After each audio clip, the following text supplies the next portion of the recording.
Neo, what's up, man? How you doing today? I'm well, thank you, my friend, and yourself. I'm doing amazing. How would you explain to someone who you are and what you do if someone doesn't know you? So I'm Neo Rennie, and who I am is Neo Rennie. I couldn't explain myself more than just saying my name. You know, my name holds enough weight in its own right. But what I do is I run the Undeniable Project, and my main thing is content. I really enjoy content, helping people through said content. But then my business on the back end of that is the Undeniable Project, which is essentially a mental boot camp to enable people to truly realize their potential in a way that they carry with them indefinitely. It's not Mm, just simple coaching offer. It's not just simply mentoring and guidance and lecturing. It's not about consuming. It's about actually interacting with the client, holding them accountable in a way that they've never been held accountable before, mm, helping them still discipline themselves that they've never realized they could. And throughout all these little systems, these little tools, assets we give them, it helps them to realize what they are truly capable of. So even after the Undeniable Project, they can always have this thing to relate back to in the back of their mind of, okay, I'm capable of doing this. So the one sentence that I've always used to describe what we do and what I do myself is I help men and I help people to live up to their true potential. mm. I want to get into all of that later on, but I want to start from a complete beginning. How did you grow up? Where you grew up in the UK, right? Yeah, that's correct. So I grew up in Milton Keynes. It's a small town, not too far from London. Shit place, terrible. If you're ever in the UK, I wouldn't really advise going there. But if you ever wanted to, you know, it wouldn't be very exciting. So I grew up there, and I was never an academic person. I was never someone that stood out by any means. I was always someone that I blended into crowds. No one really gave me the time of day. I was a very small thing. I mean, up until I was about even 14, 15, I was probably about 5 foot and about 50 kilos. I was just this little Mm, small kid, square glass in the back of the class, and no one really paid much mind to. And when I was 15 years old, I ended up going into psychiatric hospital, right? A year or two prior to this, I started to get involved with the wrong crowd. I started, allegedly selling drugs here and there. I started spending time with the wrong people. And then when I went into the psychiatric hospital, that was a pivotal turning point in my life. That was honestly, if I were to look at the whole timeline of everything that led up to where I am today, that was the moment. And I'm sure there's a lot more we could get into regarding that because I was in multiple. However, that for me, if I were to try and explain my story to everyone, if I was trying to explain my timeline, my upbringing, my parents within their own individual aspects, they're great people, they're lovely people, but they have their own challenges. And they split up when I was 3 years old. It wasn't the most picture perfect family environment. It wasn't the most ideal household. And then obviously being around the wrong people and whatever else, that was all something within its own self. But this moment here, this moment being in hospital was a turning point. It was the definitive moment in my life that the trajectory ended up changing. I ended up becoming the person I am today. So if I were to try and explain my timeline to people, try and explain where I come from, this stuff all matters. This stuff plays a part, but this stuff here is the single-handedly most important experiences that ever happened within my life. mm. Holy shit. Whenever I speak to someone from the UK, they always somehow mention drugs. Either they took them or they were around people who did, etc. Especially in the nightlife. Is that like very common in the UK?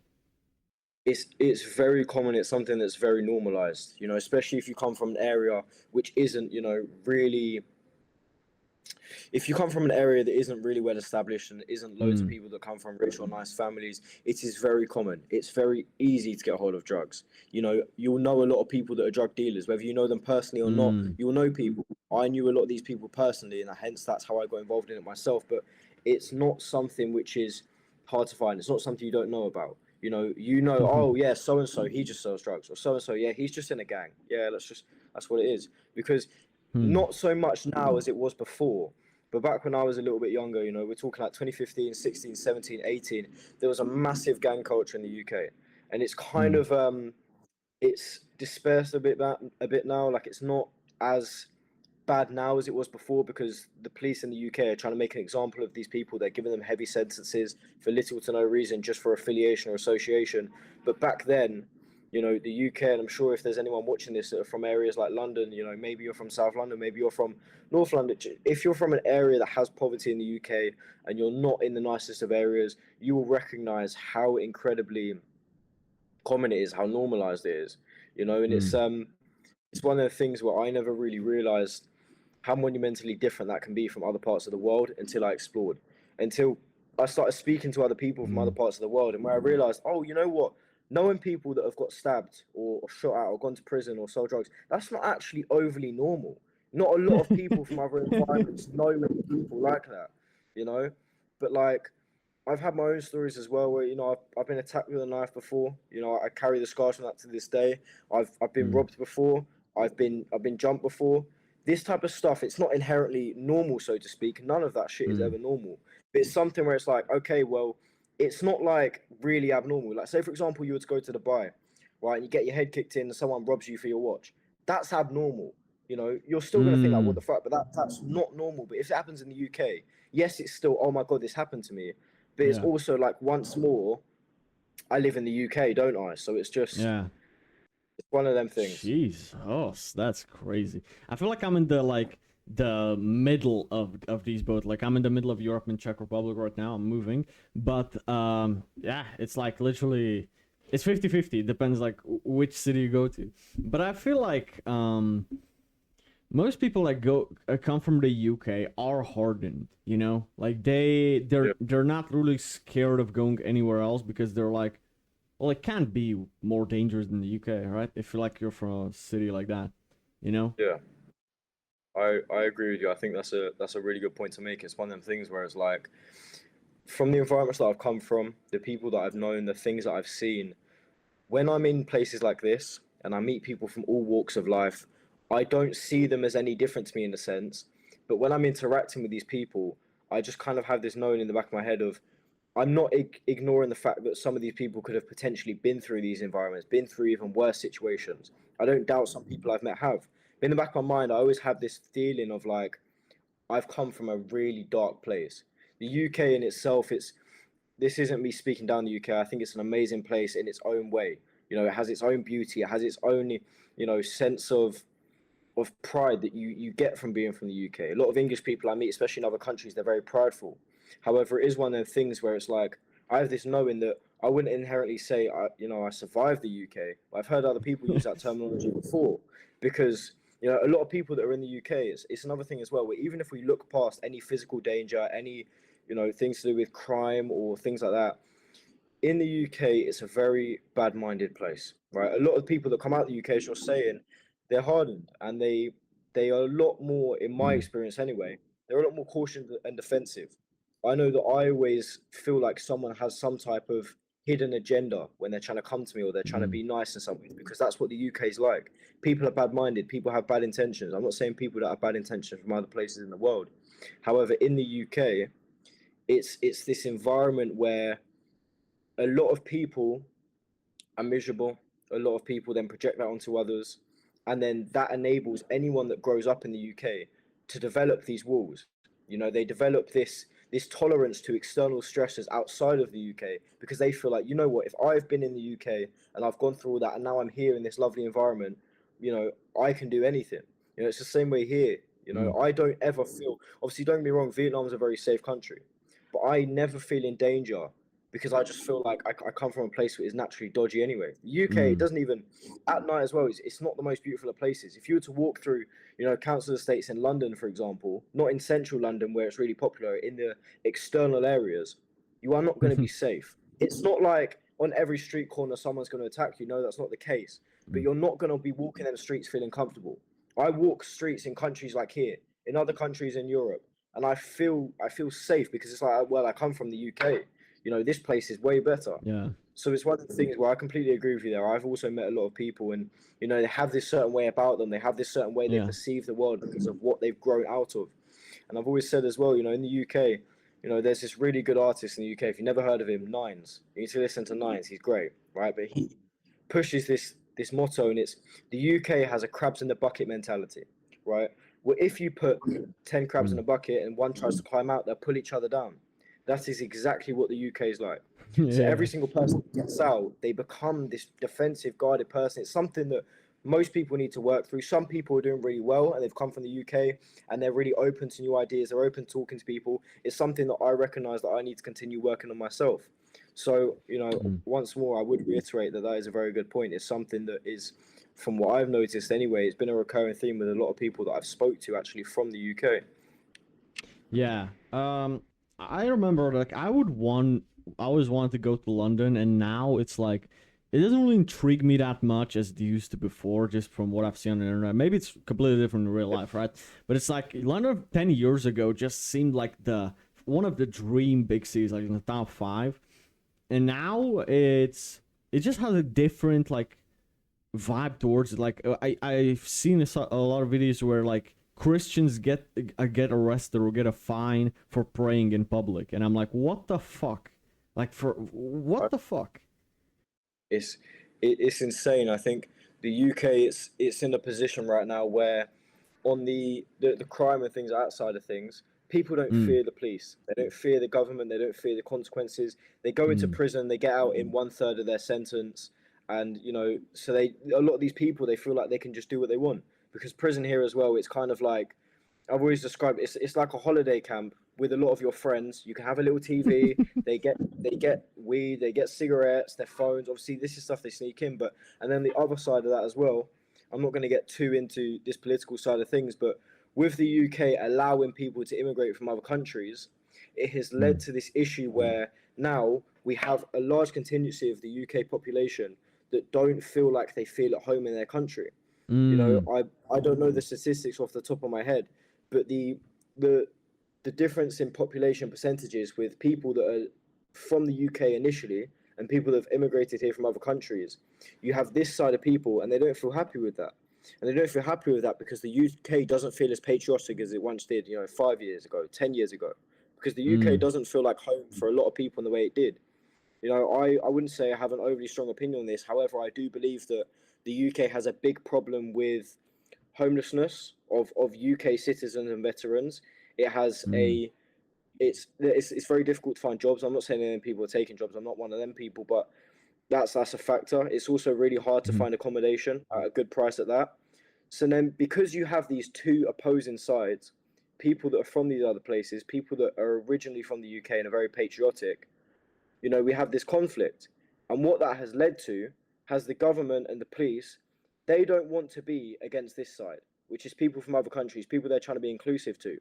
mm, So people that are Christians, people that are protesting because they want to make England England again. It's not because it's coming from a place of we don't like these people or we hate these people. Some of them might. I can't speak for every single person. However, because these people are so passionate about we want our country to feel our country, the police can't just choose this side because then they'll be told that they're pushing an agenda which is we don't like mm, these people that are coming from other countries that support other religions. So then what are they doing? They're turning their attention to criticizing these people, to arresting mm, these people for rioting and protesting. Not rioting, wrong choice of words. For protesting, for standing up for what they believe in. The police are now having to push back against its own UK citizens just mm, because they don't want to be seen like they're opposing this side of people. mm. It's a crazy time, genuinely, especially for me. Yeah. Obviously, I'm a young man. I'm not someone that's in my 30s, 40s that's been here for a very long time. However, Mm, I do know that the UK does feel very different from what it used to be. It's like if you look at a street in London and a street in Poland, right? This is nothing to do with race or the color of your skin, but if you look mm. at a street in Poland or anything like that, it's loads of Polish and white people. Yeah. The majority. But in the UK, it's the polar opposite. You get a few white people. You get a lot of schools where there's maybe five Yeah. white kids in a class. And I'm not saying it's anything to do with these people with their skin color, it's their problem. No, these are still people. If they need a home, they need a home. But at the end of the day, the problem comes from the percentage of these people being so much higher than the percentage of these people. Yeah. The UK doesn't feel like the UK, and the only way to fix this problem now would be to say, right, all of you get out, and we can't do that because some of them have come here, they've started businesses, they've started families, they've got homes, so we can't just do that. So the UK is now in this crisis where it's like, okay, we Mm, have these two opposing sides. These people get angry at these people. The people that are successful or that are doing well for themselves in the UK, all of them are fleeing. I'm sure you understand. There are so many mm, people I know that as soon as they make money in the UK, they get up and go. And also, is there an exit tax? I heard about that. Like, you have to pay money to leave the UK. I hope not, because I've not paid it. You know, so no idea, but I truly hope not. Truly hope not. That's crazy. Yeah, it's crazy that you mentioned Poland because I was just there last month because I'm moving there. I'm moving to Warsaw in 3 weeks from now. And man, when I walked there, I haven't seen in those few days that I was there, I haven't seen a single black person. Like literally, we were like walking through the fucking city. We were going to the gym. We were going to sparring. Then we were going to restaurants. I've seen a few like gypsies, but not a single like black person. You know, like that's like interesting. And also the streets are clear. You don't see fucking cigarettes everywhere. You don't see fucking random cans everywhere. The recycle bins aren't like absolutely filled to the top. Like people are taking care of the city for some reason. Completely. It's one of the things where it's like I didn't even realize this contrast until my dad shares the same political views as me, right? In regards to the UK should be kept feeling like the UK. Not that we hate these people, get them out. It's not that. But the UK needs to feel patriotic. It needs to feel like the UK. You should feel proud to say you're from England. Yeah. Not, the UK's nice, but it's a shithole now, so I left. You know? And he sent me a video when he visited Poland. And he did a 360, and he spun around in a circle, and he said, look, every single person here is white, and it wasn't because, you know, we don't want black people here. It's because look how Polish this place is. Poland feels like Poland. You walk down the street in the UK, and you get people from all races, all walks of life. Lovely, you know. Let's be inclusive. However, what about us? What about the people that this is meant to feel like our homes? You know. So it's just, I think a lot of the people, their anger and their resentment and some of these people are channeling it in the wrong way. Some of these people are allowing it to bleed into just blatant racism, which is not something that I'm promoting. I'm not saying that's the agenda we should push. However, the people that are using their anger to stand up for what is right to the government and not just use it to project onto immigrants, just project onto people from other races. The people that are channeling this anger and this passion towards the UK being the UK, and they're actually trying to speak to the governments, they're trying to do peaceful protests. That is what I stand for. That is what I believe in, because the UK should never feel like any other country but the UK.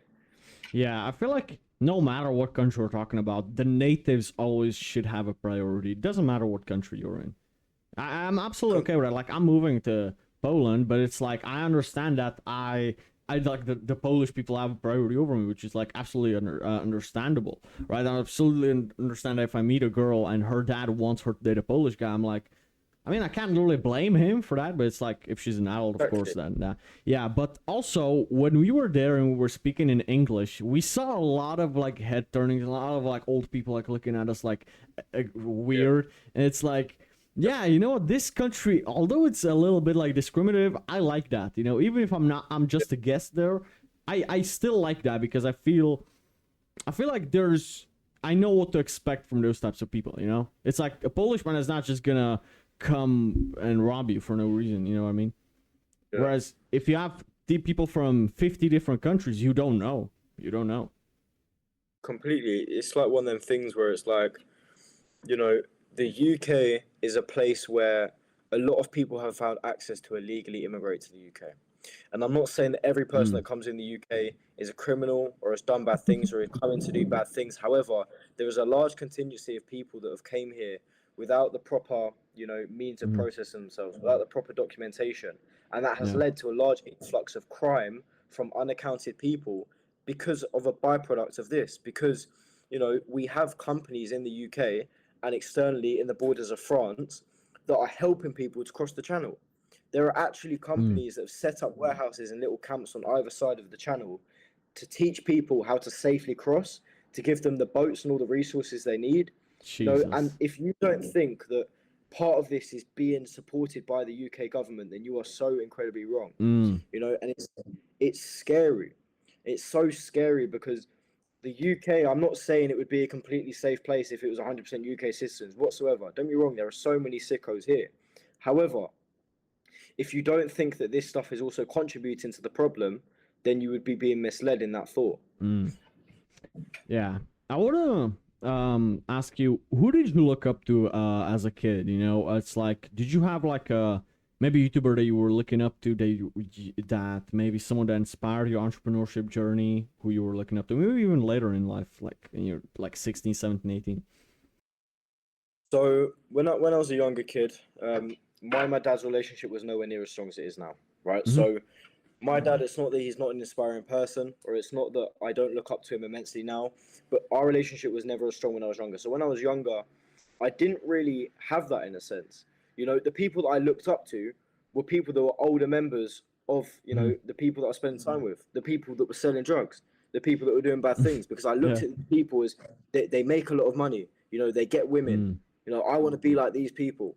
And that was obviously a very flawed way of thinking that I didn't recognize until I got older, right? But then as I got a little bit older and when I came out of psychiatric wards, obviously went in at 15, at 17 years old, when I finally came out for the last time, I started consuming a lot of content online. I started listening to a lot of Andrew Tate, Iman Gadzhi, you know, people that shared strong values around traditional masculinity, what being a man should look like. And I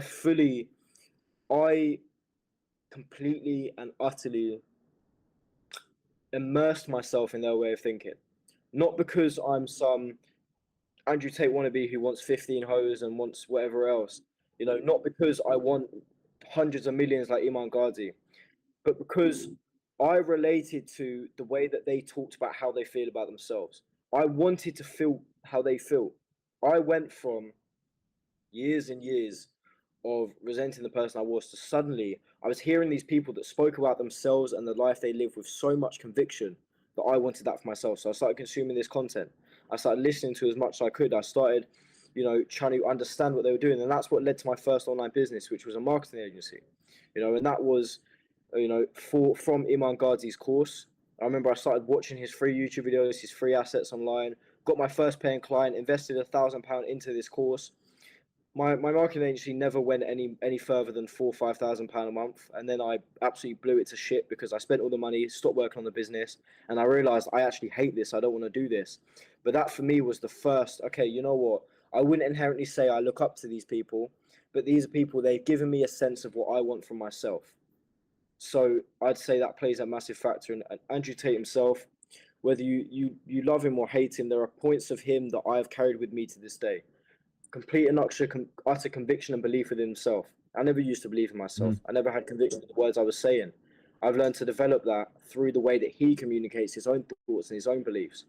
You know, about how you should work very, very hard, about how this stage of your life, if you're a young man, is not about pleasure, it's not about fun. If I didn't have these values and beliefs instilled in me in a time where I had no friends, I had no one to talk to, I'd come out of hospital, I had no education, no qualifications, I was working as a chef, I was lost, I was Mm. smoking weed all the time. If I didn't have, you know, listening to these guys talking about exactly what they've got out of life, then I'd be lost. Another really big one as well is Jack Hopkins, right? Even now, up Jack, till yeah. right? I had a very brief conversation with him the other day, and he answered one of my questions on a podcast of his, right?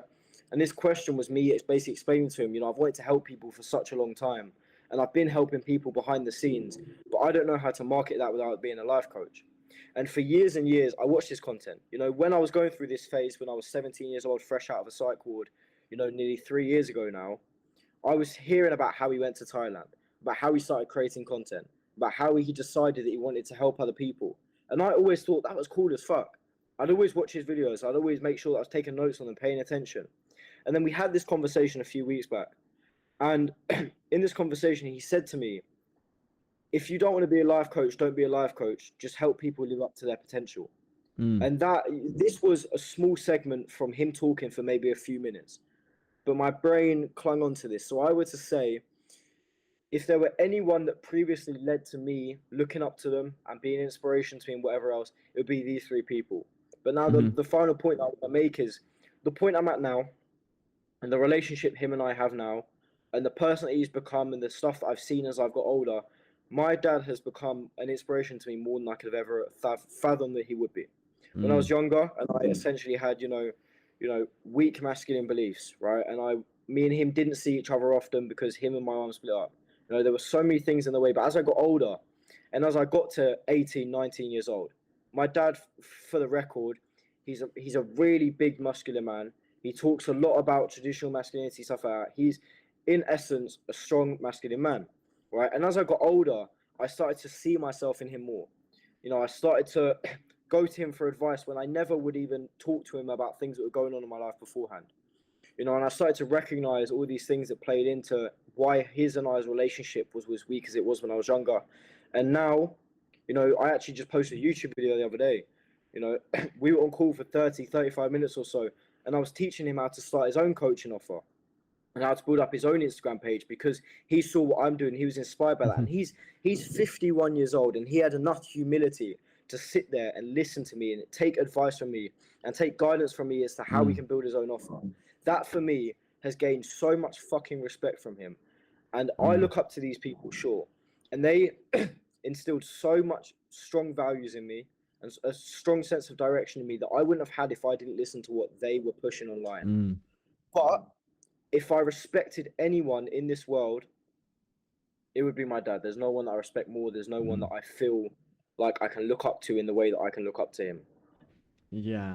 Holy shit, I agree with that a lot. The more you grow as a man, you just like start appreciating more stuff that your dad did for you. It's like for me when my dad moved from Romania to Czech Republic to a country that he didn't even speak the language, and he somehow made it work here and bought a house. It's like I don't know if I could be capable of doing that at 27 with what he was, right?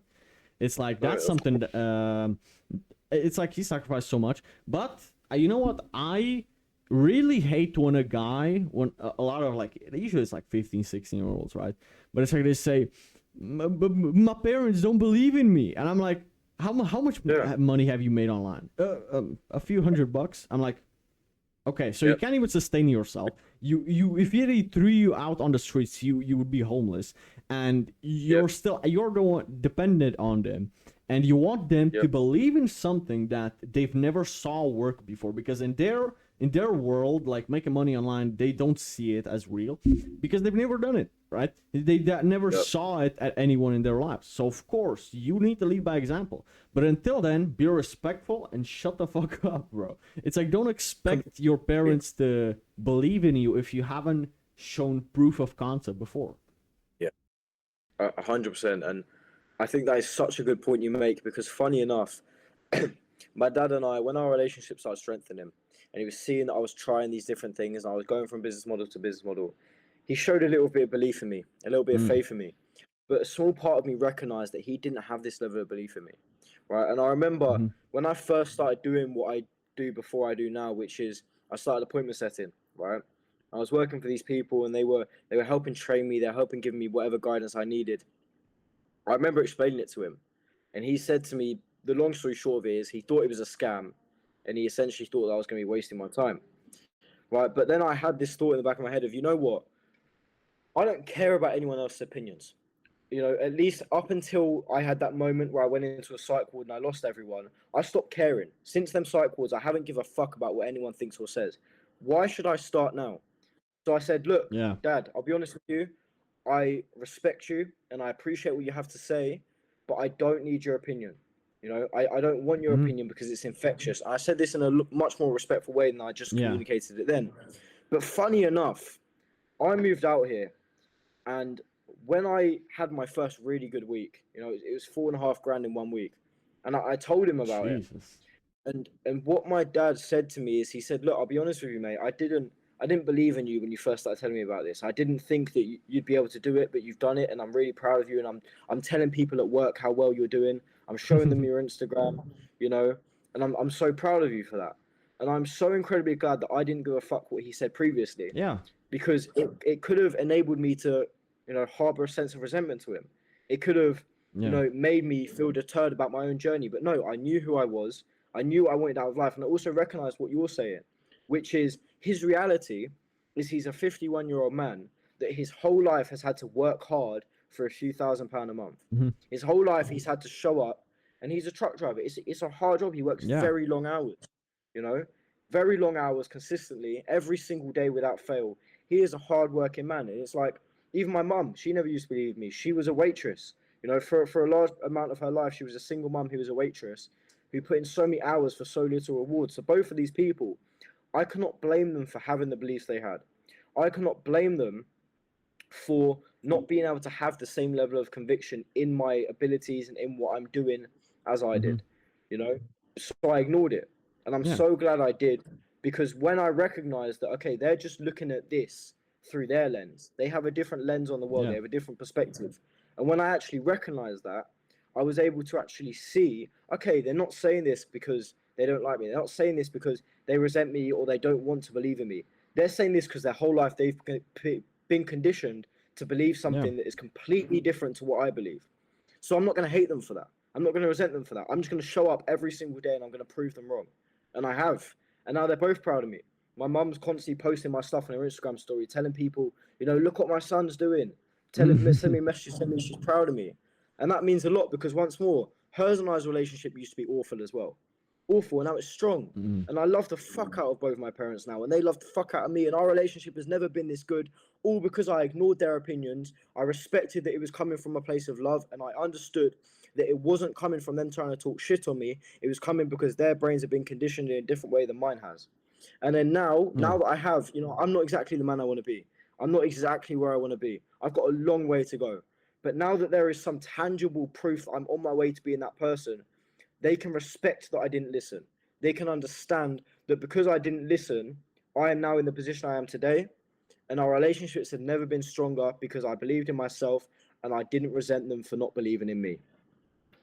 Yeah, and the only successful businesses they ever saw were physical. So of course that this is something new that they haven't seen. If they haven't seen it work to anyone in their lives or never met anyone, so it's like you can't expect them at this age to start like think that's real until you prove them, right? But I do think that your parents not believing in you is not necessarily a bad thing. I think that that is one of the tests. I believe that God is just literally testing you, like, will you continue even though you're the only one who's believing in it? Like, if you had some emotional pain along the way, it's that progress will feel so much better because you know that how proving everybody wrong is gonna feel also, and also knowing how much pain you have to go through. That's like the thing that makes the progress and the success so much better is when you can show everybody they were right, and then you can prove to yourself that you can believe in the thing even if everybody doesn't. And even if everybody tells you you're wasting your time but you're the only one who believe it, you might just be right.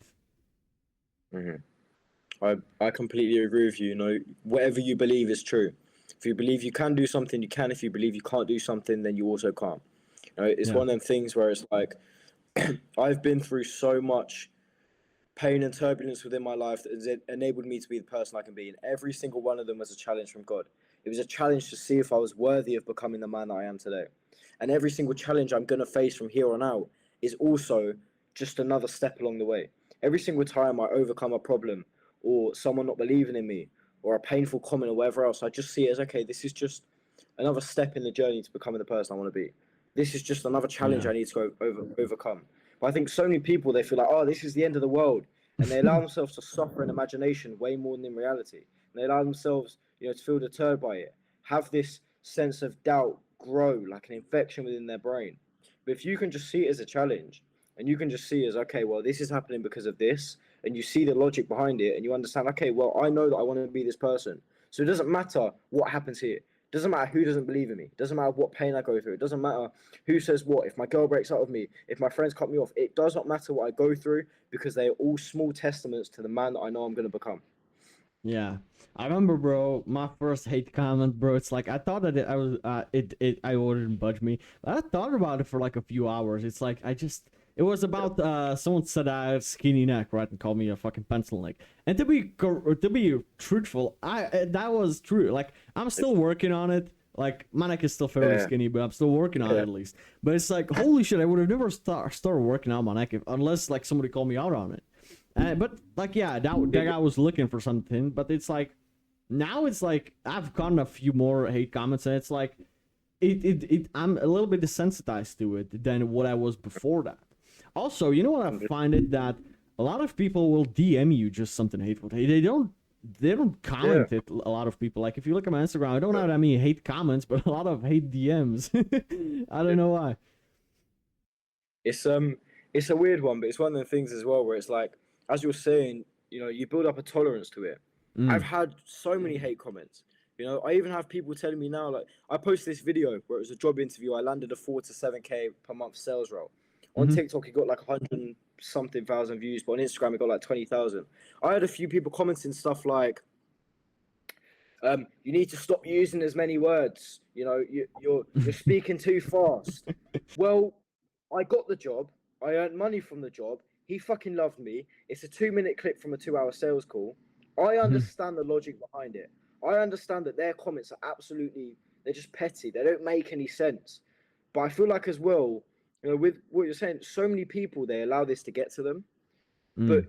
I think the most important thing to do in times like this is just to constantly understand that once more, okay, this is a challenge, and ultimately, the more hate comments I receive, one, the more sign it is that you're out there. It's better to be hated on than not known at all. Yeah. But also, the logic behind every single one is, why would this person leave this comment?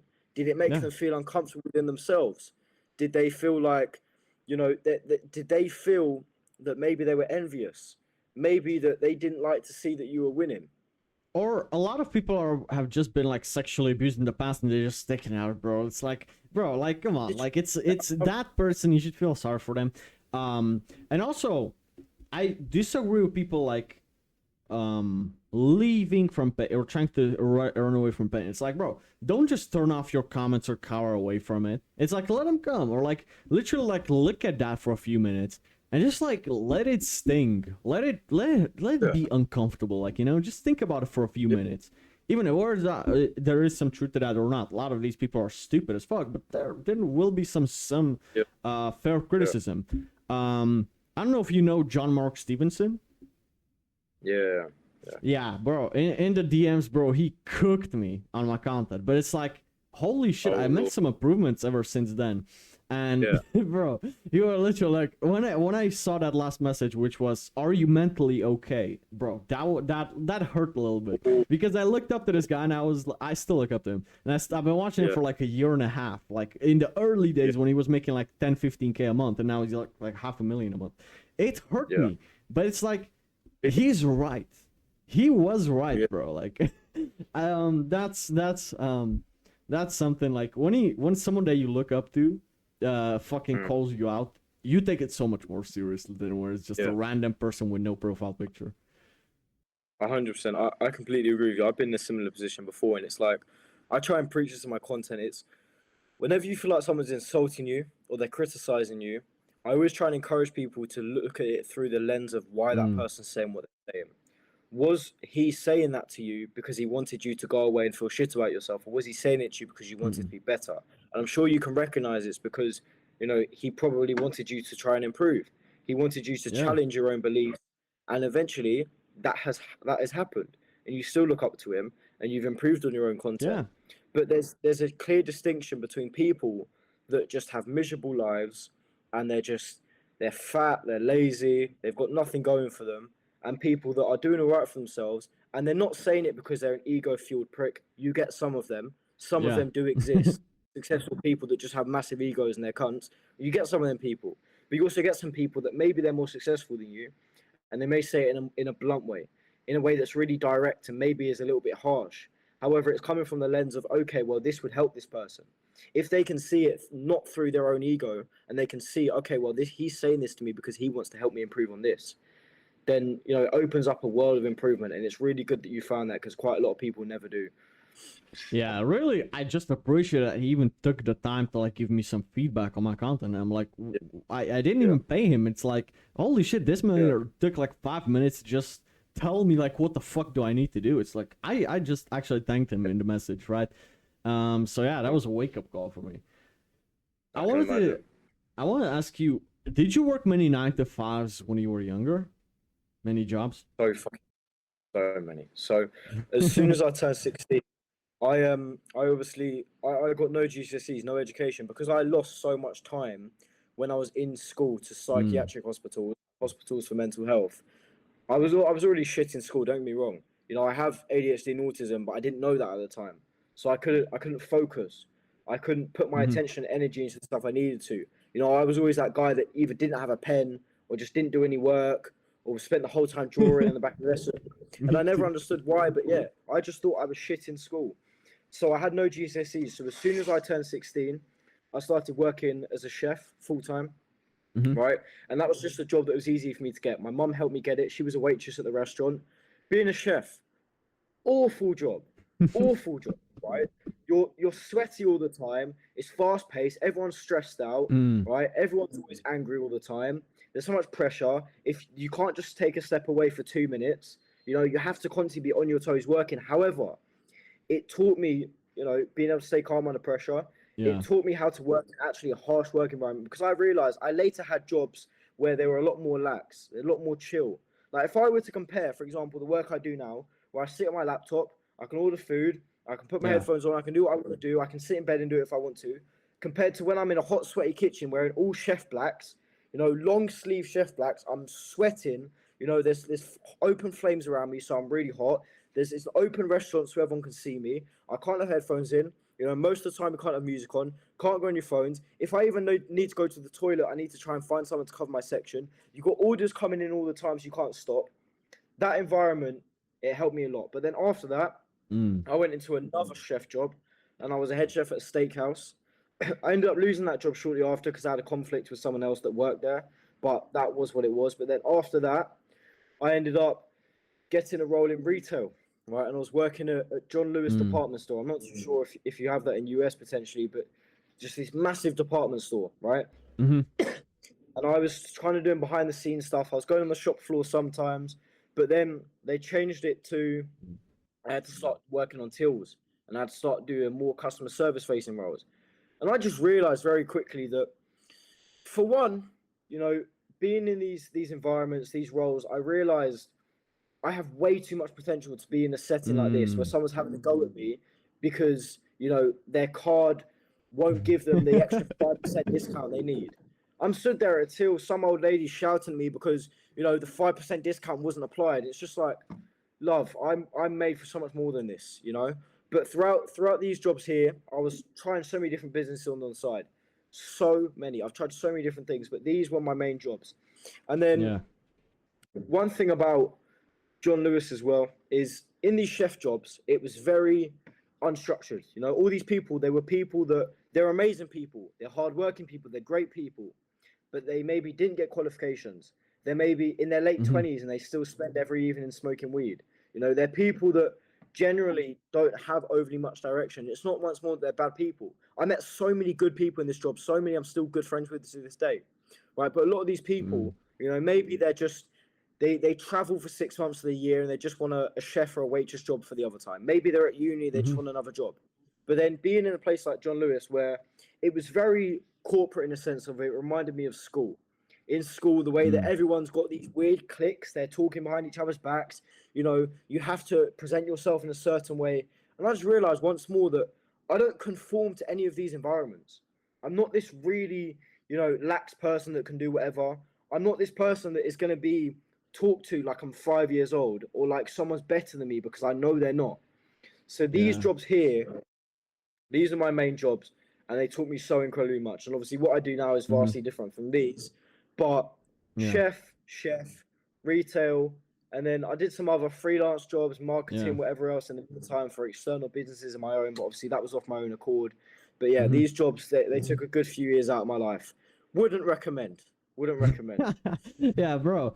I used to work at Tesco, if you know what that is. You have that in the UK? Yeah. Bro, it was so shit, bro. Holy fuck. So shit. Bro, the Tesco's, they're mad if like you have a chewing gum in your mouth, or if you have an AirPod, just one, where it's like stupid shit like that. Yes. And I'm like, bro, that's like literally like no fucking fruity. I like think to myself, how grateful am I now, a while later, and it's like this morning I woke up at 4 a.m. I got some work done, right? I did the landing page for a client, so I made $70 there. And now I'm having this podcast with you, and after this I'm gonna go to the gym, and after this I'm gonna go look at my group chat, see if we have some thumbnails or some graphics that we need to do for a client. And it's like, holy shit! Like I could go to the gym at 1 p.m., I could go to the gym at 7 p.m., or I could go to the gym at 7 a.m. And it's like the fact that I get to choose. I feel like that job didn't teach me like something like a skill, but it taught me um gratefulness for where I'm at, you know? It's like that contrast so much. I'm just thinking to that. It's like I Yeah, appreciate the free schedule. It's like I appreciate yeah. that so much more now. And the fact that now I can move to Warsaw and back then I couldn't. I just couldn't afford it. Now I Yeah. can.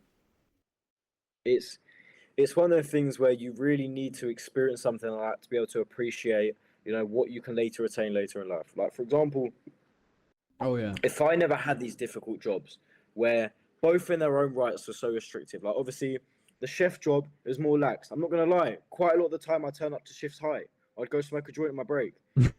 Quite often I would sneakily put an AirPod in anyway, just Yeah. because you're not gonna tell me what to do. But they were still Yeah. strict in their own sense. It was physically demanding. You can't even sit down. And then this job, the one at John Lewis, it was very was more like school, as you're saying. No chewing gum. You have to Mm-hmm. present yourself in a certain way. You can't even swear to your colleagues. What the fuck do you mean I can't Yeah. Like swear? what the You fuck? know, like I can't wear headphones. I can't go on my phone. I've got to sneak into a stock room and go on my Yeah. phone on the slide. What? And as well, like You when have I to was in this ask job to as go well, to the toilet. Like it's exactly it's crazy, and it's like I as a grown man, how am I doing this? And also as well, one thing that always really bugged me is in John Lewis in these chef jobs. Obviously, I've been trying to start and run multiple businesses this whole time over the course of the past 3 years, right? And of course, Mhm. every single venture, I've learned something. I've made money. I've developed my sales skills, marketing skills, communication skills, whatever else. And then I would go into these jobs just to be treated like shit from a 35-year-old that is doing the exact same job and the exact same wage, but has been Yeah. there for 25 years. And that would really bug me because I'm not an egotistical person. But to have someone Yeah. that's doing the exact same job as me on the exact same wage, but they've been there for Yeah. 25 years, which is longer than I've even been on this planet, and they're trying to talk down to me in a Mm. condescending way. I always just had this thought in my head of this isn't arrogance coming from a place of talking down other people. But in a sense, obviously, you need arrogance to succeed in life. And I had this arrogance in the back of my head of, Yeah. fuck you. I'm so much better than you. Fuck you. Who are you to talk to me like Yeah. that? Because I know what I'm capable of.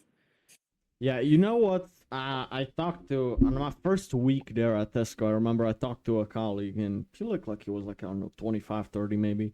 And I said, "How long have you been here?" Right, I've been there like for a few weeks, like 2, 3 weeks. And he said, since I was 18, so that's like 14, 15 years." And I'm like, "How the fuck do you start at Tesco from 18 Yeah, to fucking 33? How yeah. the fuck?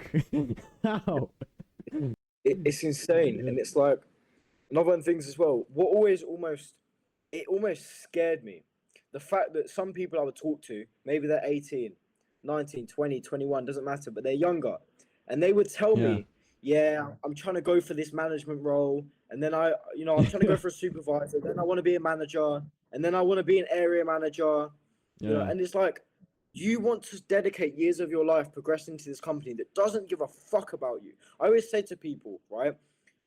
This also applies to people that are in uni or college, unless you know what you want to do and you need a qualification. But it's like, Mm. why would you dedicate years of your life working towards a position in a company that doesn't care about you? Whereas if you were to put that exact time into yourself, your own businesses, your own life, your own self development, your Hmm. whole life would be so different. If I had decided back at TGI's, back when I was a chef, if I had decided to myself, I'm not Mm. going to try and change my life. 3 years down the line, today, where would I be? I might be a manager. Yeah. I might be earning 30, 40 grand a year, which is still pennies compared to what people I know now are making. I may be earning that bit of money. I may be doing all right, but what? To work 50 hours a week, to be treated like shit, to have managers still above me, Yeah. somehow from regional managers to people that are all the way in HR talking down on me. For what? Maybe I get a company car that's a 2025 Mm. Lexus if I'm lucky. What is the point? I never understood that Yeah. ever. Yeah, it's so weird, bro. Also, like, I remember, bro, like, even my fucking, I don't know, lunch breaks, I would maybe, like, go to the toilet and just, like, do outreach, try to find a new client, Yeah, right? So I can same, get the fuck out of same. this job. All I Yeah, needed was, like, I don't know, like, 6, 7, 800 bucks a month, like, close to 1,000 a month, and I yeah, could just leave. yeah, And I got there fairly within, like, 6 months. than that job, Yeah. which was a fucking long while to make $1,000 a month. But it's like I built a little. I had to build a portfolio and all of that, right? The thumbnails and the landing pages. But I as soon as I left that job, I just felt this relief. It's like Mm. I felt a little bit of stress because I have to keep the momentum going, so I don't have to go back there, or to any other job like that. But it's like, yeah, man, looking back at it now, I just feel gratefulness. That's all. I don't feel resentment towards those people, even though my boss was a fucking Mhm. bitch. Okay, that shit was fucking Yeah. horrible, bro. But yeah, I don't. I don't feel resentment towards those people Yeah. because I feel like they already don't like themselves. So it's like, Yeah. it's like I understand why they act like that. You know what I mean? I agree. I think it's the same as hate comments. Like they just don't really like Ah, themselves, and I don't resent any of the people. In fact, I'm very grateful that them jobs taught me what they taught me, but that was just never for me. I could just never do that. yeah. If you say to someone, I know, like, let's say this guy's making 30K a month, and they say nobody makes that, you know already what type of person they are. Yep. Saying nobody makes that, yeah, okay. You already know that they're not that type of person to have an entrepreneurial mind or an open mind towards these things. Yeah, it's possible. They don't think that it's possible to make more than 3K a month, 5K a month. Because Really? that they just it's even young people. It's people, some guys my age, like 20 years old, 18 years old, right? I'm 18. So it's like some guys Yeah. close to my age still like say, bro, 10K a month, nobody makes that. Or like only Yeah. people born in Yeah. rich families make that. And I'm like, holy fuck. These people are Yeah. like they have the access to all of this, but they just close Yeah. their eyes to it. I agree, and I think some of this it's just ignorance, right? Because what it is Yeah. people put 10K a month on a pedestal, and they see Yeah. that as okay, this is this really unattainable amount. To make 10K a month, right? If you're a doctor, how long would it take you? Maybe 5 to 10 years, and then you're Jesus. earning 10K a month without tax. And in the UK, if you're earning that amount, you're going to be paying about 48% on tax. So you're going through all of that to be earning about £5 a month. But I know people that are making crazy money. There's a 20-year-old I know, and I did a group coaching call for his community the other day. Ollie, he's doing fucking amazing. He Mm. made 60 grand with his business the other month. Jesus. 60 grand at 20 years old. That is 6 times what a doctor would be making after 5 to 10 years of training, education, getting into debt, paying tuition, whatever else. And that's before tax. That's before tax cuts half, right? But people, they see all this Mm. stuff online and they just instantly label it as unattainable for me, not possible. It's these limiting beliefs, they hold so many people back, but it's also ignorance. Ignorant to what's truly capable for people. But it's like this whole separate reality. You've got this reality where people work 9 to 5 jobs and this is their life, and the reality we live in, where I'm sure you and I have both spoke to very successful people. We've Yeah. established a little bit of a foundation to the future that we want for ourselves. We understand this is very tangible. This is possible. It just requires effort consistently, Yeah. right? But then the people that are over here, they see this as unattainable. But you and I know it's very, very fucking possible. So it's ignorance and this limiting beliefs. They hold so many people back from living up to their potential, which is actually why I do what I do. But that's another point. Another point. I feel like it's easier to believe it once you see the progress. Like I'm already Yeah. like Yeah. 20% of the way there. Like 10K a month is something I'm working towards between the next year and a half. And it's Yeah. like now I'm moving to Warsaw with a few of my boys. That one of them is a trader, one of them is a YouTuber, and two of them are traders. Right? And it's like we're all like have the same goals and living together with those guys. It's like how can you ever doubt that when you see people your age doing the same thing and that's how they did it? Especially with me about podcasts. Like, of course, I speak to a lot of successful people, but it's you don't see those people as that different than you once you start speaking to these people. It's like they just did some right decisions or they just stuck to it for long enough. When you see progress, when you start making 1K a month online, 2K, it's like you already like, how can I not make 10K a month within a few years? It's like it's so possible because getting to 2K a month isn't that hard. It's like it can't be that much harder, right? And even if it is, it's still worth it.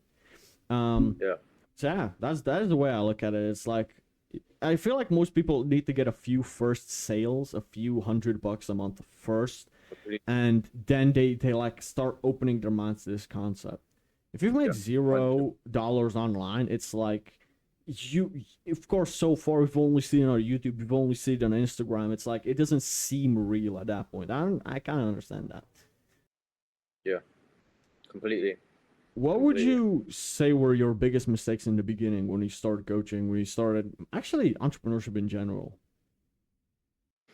Underestimating the amount of effort it takes to actually get to where you want to get to. Yeah. I remember when I started this first ever business, the marketing agency, I specifically remember trying to write a schedule to get to 10K a month in 3 months by working 30 minutes a day. What Jesus. the fuck is wrong with me? I was thinking, yeah, I'm just gonna do this.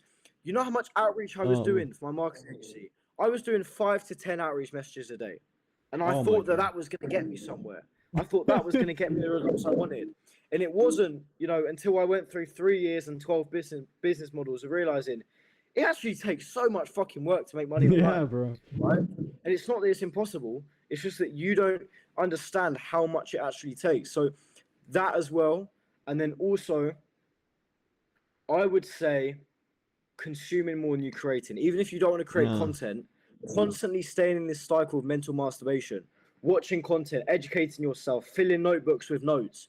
You must just implement. Speed, as everyone says, is the number one rule of business. You must implement and implement as fast as you fucking can, with as much energy as you possibly can. Throw yourself at it. Give your fucking all, Mm-hmm. and I'm sure something will click.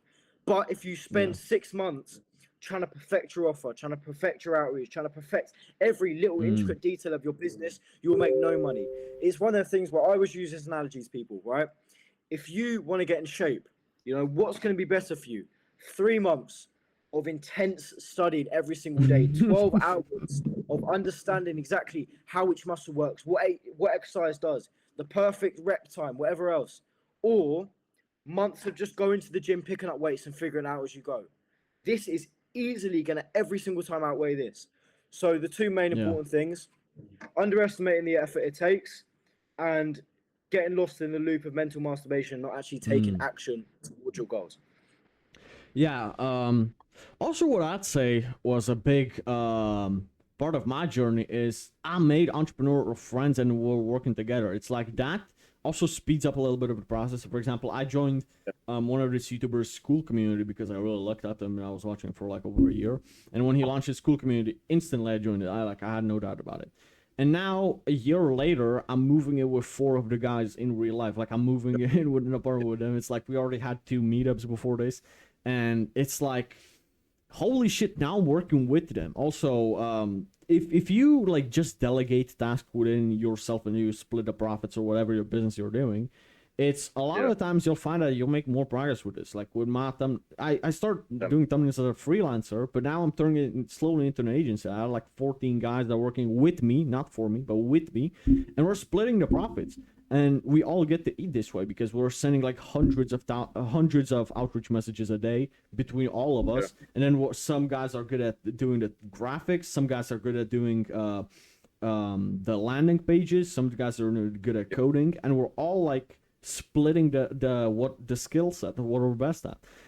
That's just why like people that join your program, I think they should make friends in there. They should talk to each other and ideally move. Bro, if you move in with someone with the same goals, like you don't realize how unrealistic it is to find out like someone like that in a normal gym in a normal city, it's like holy shit. So it's like this is so valuable of a resource that we have, the internet. Find some friends, work together, ideally move together if you can. And holy shit, that's, in my opinion, that's gonna skyrocket the momentum. You get so much momentum from that, in my opinion.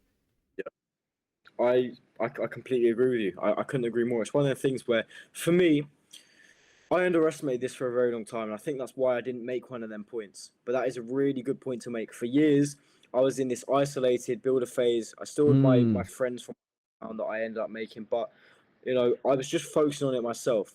Now I have many people that I'm friends with in the entrepreneurial space that I know that I could contact if I need anything, that I can talk to, that have a similar mindset to me. In February, I'm due to go to Samui with some of the boys in the sales community that I did a coaching call for the other day. Loads of them getting together, getting a massive villa, and it's good to be around them people Because every single time that I've met up with someone that is an entrepreneur or has their own business or is just doing something for themselves, the way that it feeds into this identity you have for yourself and the way that it encourages you to be more productive, to think in more abstract ways, but also to be able to leverage your strengths within their business and leverage their strengths within your business or potentially collaborate together. It's so incredibly underestimated. So that's a really good point to make. And that's why in the Undeniable project, yes, don't get me wrong, a huge part of it is it's intense, one-to-one, holistic, extremely tailored to you, accountability, mental bootcamp, discipline, whatever else. But it's also a sense of community.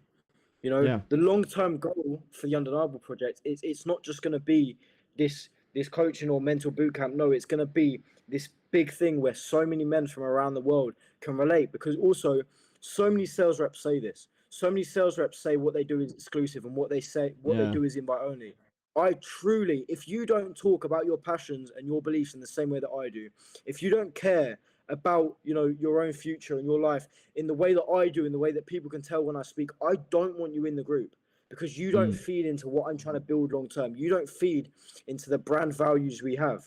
So that's why it's so incredibly important that on a long enough time frame, you know, we encourage members to consistently interact with one another, because all of you are here for a reason. All of you are here because you have this similar mindset. And that is why it's so incredibly dangerous for you to all know each other, because you can leverage one another's abilities, skills, strengths, weaknesses. You can help each other in a way that you cannot help yourselves. And that, I think, is so incredibly fucking valuable. So valuable. Yeah. Even like when people talk about networking, oh, network only like once you made it, you don't realize that just knowing a lot of people is valuable. Like I've done a podcast with, I'm not gonna say who it is because I've done a lot of podcasts. But there's this one guy who's worth like $3 or $4 million in his late 20s, right? And he DM'd me one day like, hey, I'm starting a YouTube channel. Do you have an editor, a video editor? And I'm like, I don't know how to edit videos, but one of my friends edits reels, maybe he edits long form as well. And he said, yeah. He said that he edits, yeah, sure. So I just connected these two people together, and he closed them on like I think $600 a month, which is like, it's not a lot, but for one single client, that's pretty good. Consider that he was about to post like 1 or 2 videos a week. So he out of that connection, I made a few $100 for myself just because I connected these two people together. I knew an editor, and I knew someone who needed an editor, and then I told him, yeah, I can get you this job, but I want a commission out of it. And I'm like, yeah, sure, bro. However, like 20% of what he pays me, I'm gonna give you for the first 3 months of working with it. It's like that was so like that idea never came to my mind until the guy asked me like if I don't know anybody. And now it's like, holy shit, this completely opened a whole new world for me. You know what I mean? Yeah. There's like so many different ways to make money that you would never know. Completely. And I think so many people underestimate that. But it's like, when you know so many people, you're fine. You know, you're going to be fine, because it's like, as we were talking about earlier, when you make your first bit of money online, even if I was to go completely broke tomorrow, I know that I know how to make money online. I'm fine. But I also know that I can message people that have trust in me. They know me. They know that I'm someone that's credible. They know that I'm someone that they can rely on and who says what he means and means what he says. So my network, it's not just, I know all these rich and famous people, you know, I can ask them for money or I can ask them for a handout. No, they know that I bring value because they know who I am. And it's similarly to how that person, he probably saw your content. You know, he resonated with it. And hence he saw that you could potentially bring value to his own content. So you were able to be the middleman for that relationship. And if you didn't know the other guy, and the other guy didn't trust you, he didn't like you, he wouldn't want to work for the person you were proposing. Yeah. You know, it's a mix of authority, authenticity, and credibility. Once you have all three, and the people that you work with actually feel like they can trust you and they know you, that is so fucking priceless. Because even if I had no skill set, I could find someone that knows that I'm a man of my word that would help point me in the right direction of an opportunity, because they know that I'm going to be hard work and I'm going to show up. It's dangerous in the best of ways. I also feel like guys should understand that in the beginning, you're not really that valuable to people. Like if in my first 5 podcasts, that would have never happened. You know, it's because why? I had no portfolio. I had no like track record of knowing successful people. But it's like now once I've done 57 podcasts, right? I've done a podcast with Max Lewis who's worth like $50 million, and it's like after I've done all of these podcasts, now people, if they need somebody, they can come to me because they know that I know a lot of people in a lot of. I've interviewed fitness influencers, interviewed guys in e-com, all of the business models you can think of, right? And it's like, but that only happened after 2.5 years of sending fucking maybe 5,000 outreaches over that time. It's fucking getting so many no's, so many just no shows, so many guys that booked and didn't come, didn't show up, never applied again. Or so many people say stuff that hurt me a little bit, like, you know, like, yo, maybe once you get to like 50K followers, maybe. And I'm like, yeah, okay, whatever. It's like stuff like that. And it's like, yeah, it took time, but it's like now I have something that gives me a little bit of leverage, which I'm grateful for. But it's like I'm grateful for 2.5 years of effort, and it's like everyday outreaching. When you're small, that's when I feel like you need to put the most effort ever. Completely. I completely agree with you. This kind of goes back into one of my previous lessons I would have. You know, when you're starting off, stop thinking that people should owe you their time. Now that, you know, I have a bit more, I'm not famous, I'm not rich, but now that I have a bit more credibility and authority, I get loads of people messaging me, and some of these people, they're almost demanding my time from me, which I take as an insult, you know? You know, some people, they come to me, and I almost feel insulted with the way they talk to me because they think they're worth so much more than they are. And I'm not saying that to put them down at all, but I'm saying it because you have to understand the reps you must put in before people start respecting your time as much as they respect theirs.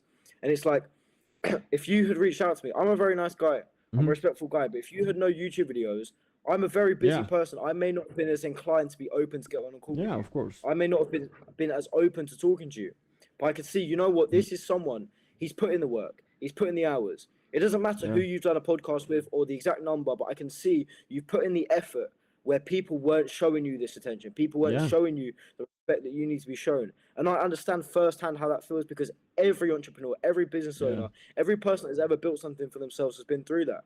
You know, so many people, they need to stop underestimating how little value they bring, not because they're not worth anything, but because they need to put in as much effort as they possibly can to bring as much value, even if you don't have the best skill set.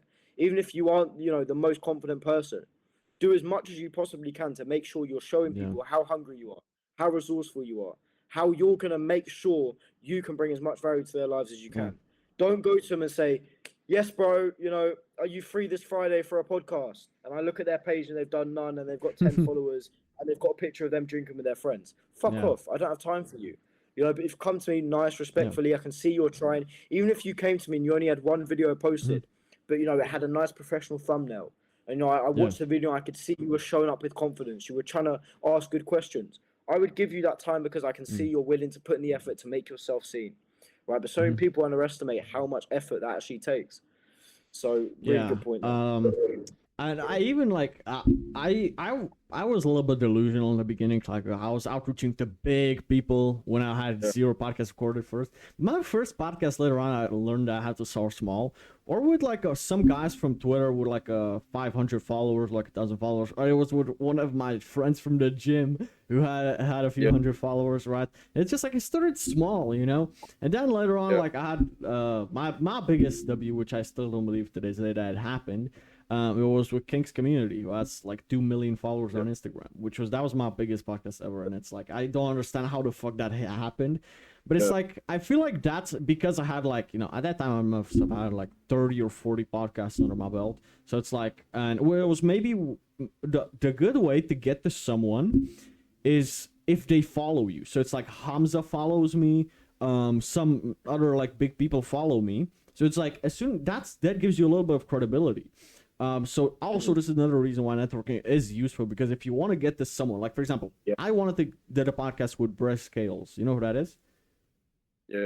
Yeah. He had 90,000 followers at the time. He replied to me, but he said he's busy, whatever. Now he has 1 million followers. It's going to be way harder now. But I started doing podcasts with a few people that he follows and that he done some videos with, or like mentioned him or mention him, whatever. It's like you work your way up the ladder to that person. If I want to do a podcast with Kanye West, that's one of my dream fucking guests. It's like well, that's gonna take a few years, maybe 5 years, if hell, who knows?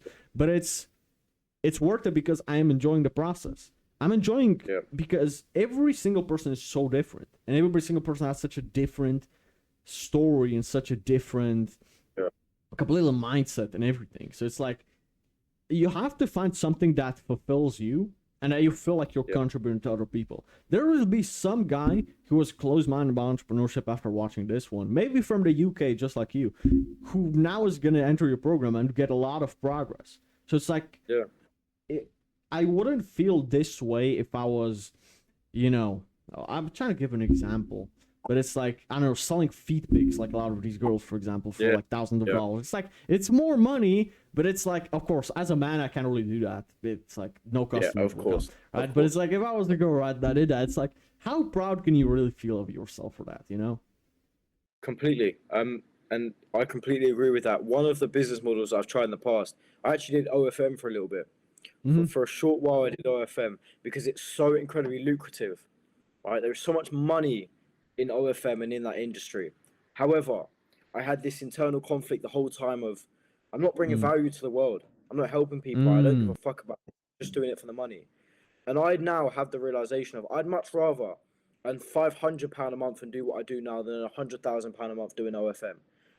So it's incredibly important that you think about how you can bring value to the world in a way that makes you passionate. That's why I'm so Yeah. happy to see you found what you found.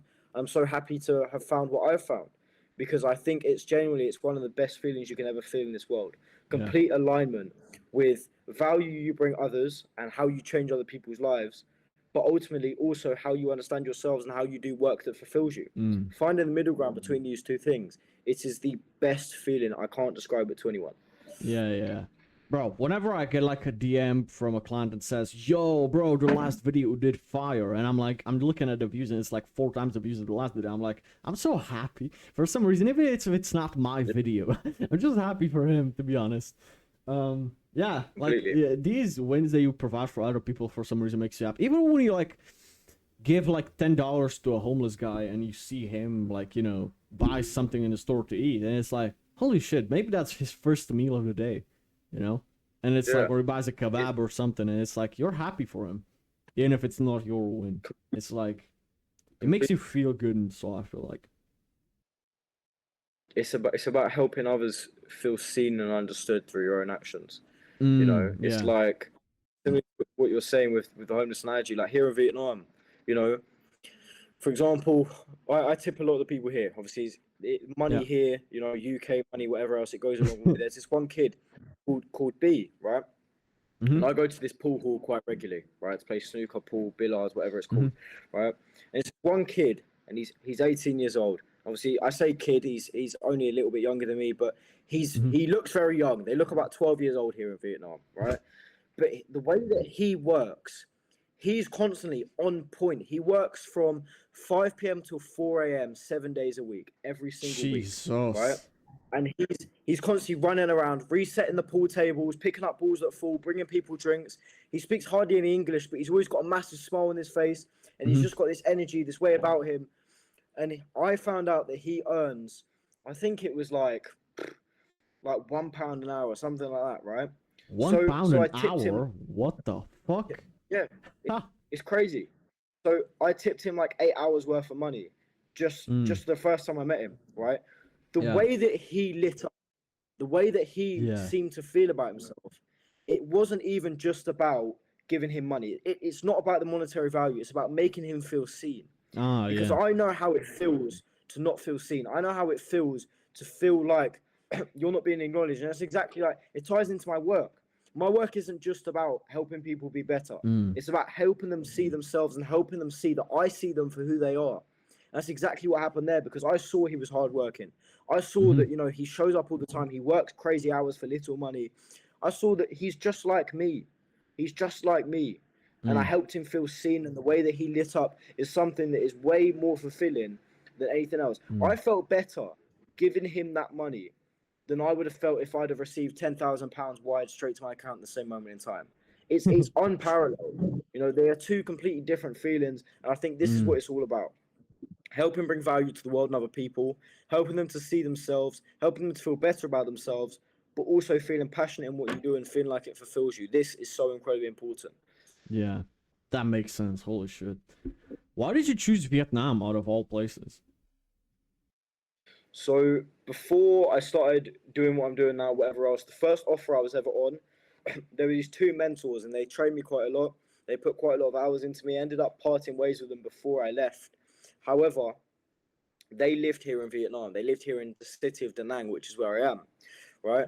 And they always told me how good it was, how amazing it was. So I intended to come here to see them. When I left my offer just before coming here, they stopped talking to me. I've spoken to them a couple of times, but they didn't communicate with me further for one reason or another. I couldn't tell you. However, I decided, fuck it. I've decided I'm going to come here anyway. If I don't like it, I'll leave and I'll go to Thailand or I'll go somewhere else. Came here, an amazing city, absolutely loved it, and then that's why we're here now. Beautiful place. Yeah, makes sense. Do you think that you would have made the same amount of progress in the UK if you were still living there? No, absolutely not. So when I first came here, yeah, like I was doing well financially through appointment setting, whatever else, but coming here, even if you only make £1,000 a month, being in somewhere like here, you can buy whatever you want. You can order food 4 times a day. You can order every single time you order food. You can order a main, a side, a drink, a dessert if you really fucking want to. You can go out clothes shopping. You can do what you want. You can live in a nice place, because you can afford so much. It encourages you to chase something that makes you feel more fulfilled. I could have came here and I could have been earning £1,000 a month and bought whatever I wanted to buy and done whatever I wanted to do. And I would have still had the same moment of realization is I came here and after I'd got used to the quality of life, after I became familiar with what it's like to be able to afford what you want, I realized two things. One, being able to buy whatever you want whenever you want is actually kind of boring. It's actually, it gets very tiring very quickly, because the most enjoyable thing is the chase. It's the feeling of, I can buy whatever I want. I can do what I want. That's the most thrilling part. When you actually have it, you get used to it very quickly. But then it also made me think, okay, well, any more money I earn now is just kind of extra in a way. It's just money that I'm gonna eventually later reinvest into myself or my future. I've never been someone to save money. I've always been someone to reinvest money, reuse it. So I was like, okay, well, what can I do now that's actually gonna make my life feel more fulfilling? What can I do that's actually gonna make me feel, like my life carries more weight than it does? What's gonna make me feel better than just more numbers in my bank account? And that was how I ended up landing on the Undeniable project, because I put myself in an environment where two things. One, I had no association to my former self. Like I was now so far away from everyone that I knew, everyone I was familiar with, and it was this opportunity to reinvent myself. I'd already done so much identity work, rewiring who I was, changing the person I was, but I now had this fresh start. And I also had this weird realization of, in the UK, by the way, everything's so expensive. So expensive. If you want to do whatever you want, whenever you want, consistently after tax, you need at least £7,500 to £10,000 a month. It's so expensive. Here, you can do the same on 7 to 10 times cheaper, right? So now coming here, now being able to do whatever I want, whenever I want. Money, I'm no longer thinking about money ever. Money's never coming into my head. I'm just tapping my card. I'm not thinking about anything whatsoever. In the UK, you still have to be mindful because you get stuff that's really expensive. But then I had this moment of like, this isn't it, surely. Yeah, I may be able to, chase this feeling in other countries. I may be able to earn more money so I can experience this level of freedom in places like Dubai or central London or just places where it's more expensive. But surely this feeling of freedom that I'm actually quite bored of already, surely this isn't it. So I started talking around, I started speaking to people about their offers, and that was when I had that conversation with Jack. And when I said to him, look, I've always wanted to try and help people be better, but I've never really wanted to be a glorified life coach. And that was when he sent me a long voice note explaining what I need to do. And, the one sentence, help men live up to their potential, stuck with me. And I decided, fuck it. This is what I'm going to run with. This is what I'm going to do. And if I had never left the UK, I wouldn't have done that because I still would have been chasing more numbers just so I could live comfortable in the UK. So it was definitely one of the most important decisions I've ever made. Makes sense. Yeah, I feel like this move to Warsaw also was gonna change a lot for me. Completely. Yeah, it's like when I was there for those couple of days, I knew for the feeling that I needed to be there. Like, what the fuck? Like, it's completely different. You'd think that two countries right next to each other are similar, fucking day and night difference. Here, I think like maybe what, like maybe 4% of the population is religious of any kind, and like 3% are Christian, let's say. It's like in Poland is like completely like, I think like over 50%. It's like Yeah. it's like completely different energy for a Christian. Um, I want to ask you, Nice. why do you think is the most common reason most entrepreneurs quit? Maybe in the Self, early stages. yeah, I would say self belief and inner identity. Once more, this ties back into Mm. the undeniable project and why I do what I do. I could teach people how to make money online. I could teach people what they need to go and make their first 5K month online, whatever else. But if you don't have the identity and the inner self belief and conviction within yourself that you can do whatever the fuck you want to do, you're never going to get there. I would never be on the trajectory I'm on or be the person I'm on my way to becoming if I didn't have the level of belief and conviction within myself I did. So many people give up because they don't have belief. And the way that I will challenge anyone that doesn't entirely believe what I'm saying is, if you truly believe with every fiber in your being, you knew for 100 million% that if you worked on your business for 4 hours every day for the next 20 Mm. years, you would make no money for 20 years and then suddenly you'd make 100 million a year. You would stick to it for 20 years Yeah. because you would know what's coming to you. Even if it's difficult, even if some days you didn't want to, you would know, no, okay, no matter what, I know that in 19 more years, I'm going to be earning 100 million a year. Yeah.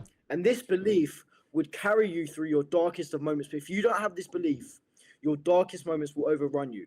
You Oh, must have yeah. control over your mind. And if you allow yourself to succumb to these negative internal thoughts, if you don't yet have such a resilient self-identity and perception of yourself, you're never going to make it to where you want to Mm. get to. Because for me, and I'm sure for you as well, now quitting is impossible. I've come too Oh, far yeah. and I know what I'm capable of.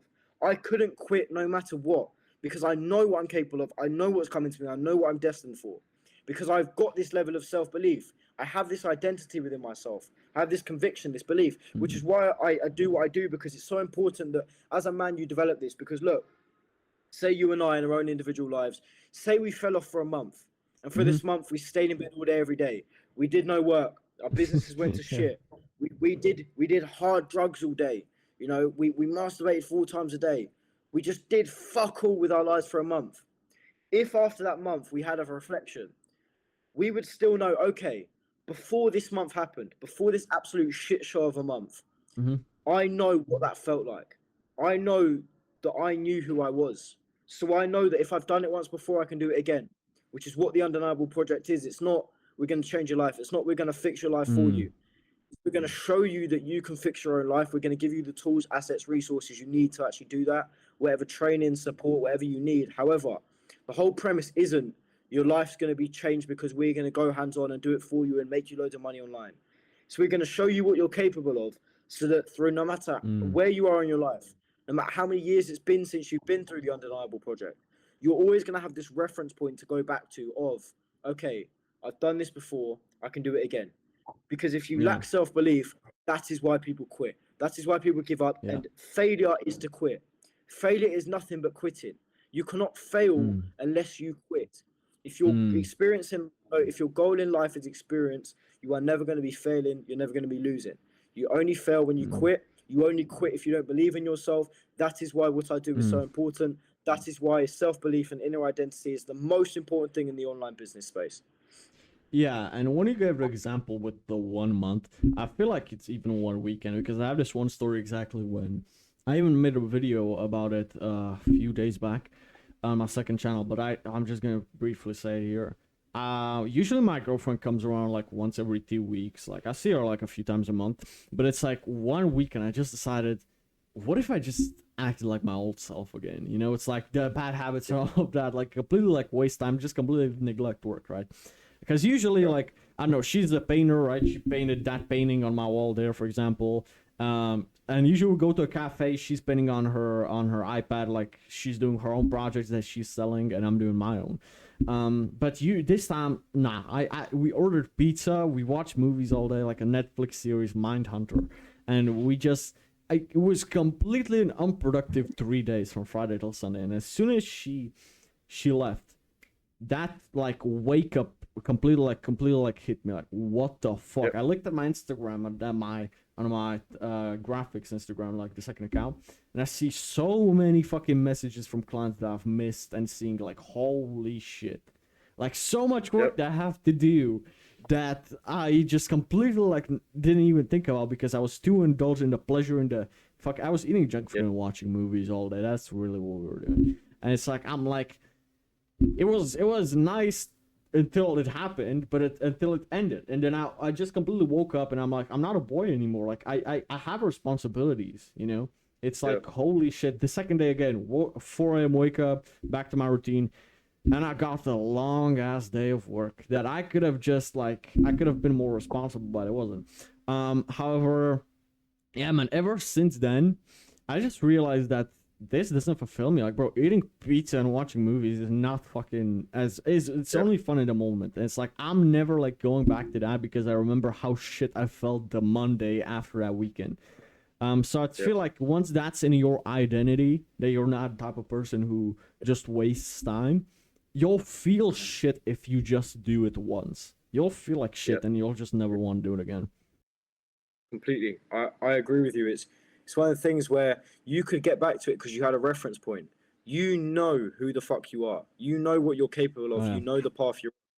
But if you've been half in, half out your whole life, and you've never had a Ah, long time frame where you've been locked in, and you've yeah. never had an extended period of time where you've been forced to stay disciplined, you may not have this complete belief that you can get back to that version of yourself. Like, for example, obviously we have multiple length programs, 6, 12, 24 weeks, all designed to help you rewire your brain in one way or another. Each one is a different level of Mm-hmm. intensity, but what we do is you can choose the level of accountability. So say, for example, you were to come to me, right? Mm-hmm. And for the past year or two, you've been trying to run your business, but you still do some bad habits, you Yeah. still don't do all the stuff you need to do, whatever else. And you've never once had a period of time in your life where you stayed consistent for like Mm. 3, 4, 5, 6 months on end. I mean, really consistent, Yeah. not for a month, not for 2 months, but for a really long period of time. If you were to come to me and you would say, look, Neo, I don't want to doom scroll all the time. I want to be getting to bed early. I don't want to be smoking weed. I want to be doing this work every day. There's a system that we're going to put in place which holds you accountable. And if you don't do that, and if you don't prove to me you've done every single commitment you've made yourself, you're doing a punishment on video. Whether that's 500 push-ups, or whether that's a 5-mile run that you need to show me you've actually done it Yeah. on a fitness app. You make these, sort of consequences for yourself beforehand to prove to yourself that you can do difficult things. And what it does as well is, even if you're one of my clients and you fell off, right, and now you had to go run 3 miles in the freezing cold and the rain, is once you get back from that rain, you get a flood of endorphins and dopamine. And what that does Yeah. is it reaffirms to your brain that actually, I don't enjoy slacking off and missing the difficult things. I enjoy doing the difficult things. And now Yeah. what this does for you is, over the course of 3 months, 6 months, obviously we have a shorter course, 4 to 6 weeks, but we wouldn't recommend that. That's more so just foundational. If you just have no idea of how to be disciplined and you want to build a foundation, you don't want to commit overly soon, that's fine, that's for you. But the longer ones, 3 months, 6 months, what this does is, say you're with me for 6 months, and over these 6 months, you may not be perfect every single day, but you force yourself to show up. And even on the days you don't show up, you're being forced to reinforce in yourself that you enjoy the difficult things. What this does is, after these 6 months, even if you and I stop working together and you stay out of contact with me, what we do as well is, for each of our clients, at the end of their time working with us, we give them a plan going forward. We don't just say, all right, see Yeah. you, bye, fuck off, you're not a client now. No, you get a plan. We talk Yeah. about how you're going to keep this up going forward, how you're going to, hold yourself accountable. Holy What this shit. does is, say you were to hold yourself accountable for 3 to 6 months through the Undeniable Project, right? And then what you do after that is, for 2 weeks, you go on a bender. You go, oh my God, I've got no one holding me accountable. This is great. I'm smoking weed every day. I'm doing whatever I want to do. What you're going to do is, you're going to think in your head, you're going to think back to that time when you were with the Undeniable Project. You're going to think back to how good you felt when you were winning. Winners stay winning, losers stay losing. If you're winning all the time, you want to keep winning. If you're losing all the time, you want to keep losing. You will never be able to forget how it felt to win for as long as you were with the Undeniable Project. Oh yeah. And what it does is, it reinforces within your brain that this is something I can actually do. So no matter how long you fall off, you're always going to be able to get back into it as soon as you have this moment of realization of, I can do this. Similarly to how after the 3 days of movies and pizza, you remembered who you are. You remembered your responsibilities, your mission. You remembered how good it feels to be working towards your goals. So you snap back into it. That is exactly what we're doing. We're helping men build the reference point they need to snap back into that version of themselves. Yeah. That's also like, even I felt a little bit shameful for my girlfriend because she saw like I was acting like a complete loser. Like she never like saw me like completely like. Usually like I spent a few hours with her, but then I say like, yeah, I got this project I need to work on. I don't know, like, you know, like I need to get back to work, and she's there waiting patiently, reading book or doing whatever, doing her stuff. But it's like this weekend she must have thought like, does he have no work to do? Does he have nothing to do? It's like even I felt a little bit guilty. You know what I mean? It's like, holy shit! It doesn't. I don't feel like myself when I'm like my older self again. So it's like that's when once you get the momentum for a few years, even a few months, I think. It's like it's so hard to go back because it doesn't feel right. Yeah. It's something about it doesn't feel right. Completely. It's like, look, you and I have ingrained this identity so deep in ourselves, we couldn't fall off indefinitely. It would take something incredibly monumentally tragic to enable us to fall off completely. Even then, you'd always have the belief in the back of your mind of, I know who I was for that period of time. Yeah. And the Undeniable Project, it may not be 2 to 3 years of entrepreneurship. It may not be years and years of trial and error. But as long as you're okay with it and you understand how intense it is such intense accountability. You know, obviously, like there's weekly challenge, daily challenges. There's so many training modules, so much value are being brought to your life that if you extract everything you possibly can out of it and you live up to the standards that we impose on you and that you set for yourselves on our initial strategy calls, over this period of time, because it's so intense, because it's not just trial and error, fucking around and finding out for 3 years. It's 6 months of we give you a plan. We know what works. It's not just mine and my own lived experience. Don't get me wrong. I've gone from being lazy, undisciplined, the worst mindset in a psychiatric ward to being who I am today. But there's also other people in the entrepreneurial space, in the sales space, in the content creation space that have all given me their input and given this offer their input as to what helped them. So because it is so intense, no matter how long it is, even if you come with us for 3 months, if you truly dedicate yourself for them 3 months, you truly extract as much value as you possibly can, then 3 months you will never be able to forget in your life because you worked so fucking hard every single day. And that is why it's so incredibly important. That is why what we do changes lives. Yeah. What would you say was the biggest risk you took in your life? Coming here with £400 to my name and no job. 400 pounds. That's £400, you know, $550, like maybe even less. Yep, there's plenty of videos on this. I made a long form vlog on my lifestyle/vlog channel. It's called Journey to Vietnam. It shows me going through saying bye to friends, family, whatever else, and it also shows the raw moments leading up to it. You know, little cutaway clips where I'm talking to the camera. There was one where I'm at a family meal saying bye to all my family, and I walk outside and I'm talking about how anxious I feel, how I feel sick to my stomach, because I have £400 to my name, and in 2 days I'm going to be on a plane to Vietnam. I had rent and expenses covered for 1 month. I had no income, no idea what I was doing, but I knew who I was. Once more, this is the identity that I had built, the self-assurance. You know, I knew that I would make it work, but did I? No, I was fucking delusional. But this delusional was based off of evidence of how hard I show up.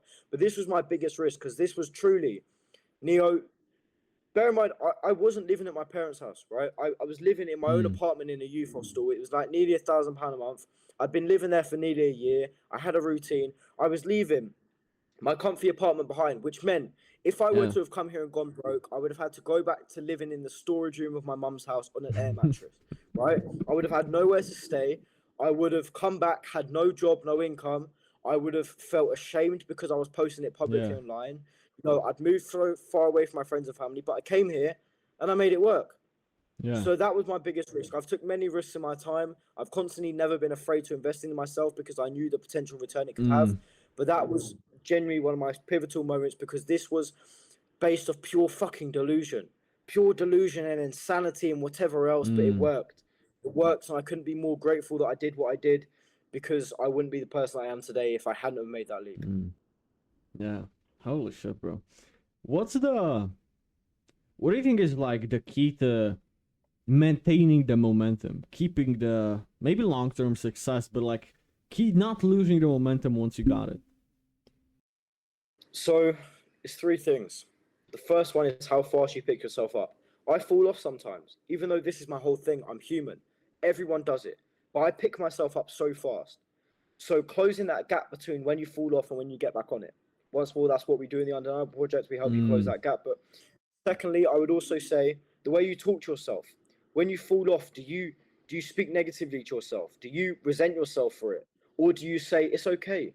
You're human. It's okay you've fallen off. But what can you do right now that's going to change that? What can you do right now that's going to get you back moving faster? So speaking to yourself positively. If I go and eat shit food, I'm not gonna go, oh, you're a fat slob. What's wrong with you? I'm gonna go, it's okay. You're human. You had an urge. You had a craving. You succumbed to this craving. That's fine. You know. But just make sure that you eat something healthy. Neo, what's something healthy you have in your fridge right now you can eat? Okay, I've got a piece of fruit. Okay, I'm gonna have a piece of fruit. You know. It's not about going, oh, you fucking idiot. Oh, because if you do that, it makes you want to stay off because you put this pressure on your shoulders. You put this guilt on yourself. So that also helps you close the gap. But the third thing, I would say, consistency over perfection. For a very long time, I've been a perfectionist. I've been someone that wants to get everything right and be working as hard as I possibly can every single day. But now I understand that it's never about consistent. No, it's never about perfection, right? It's never about working as hard as you possibly can every single day. It's purely showing up every single day without fail.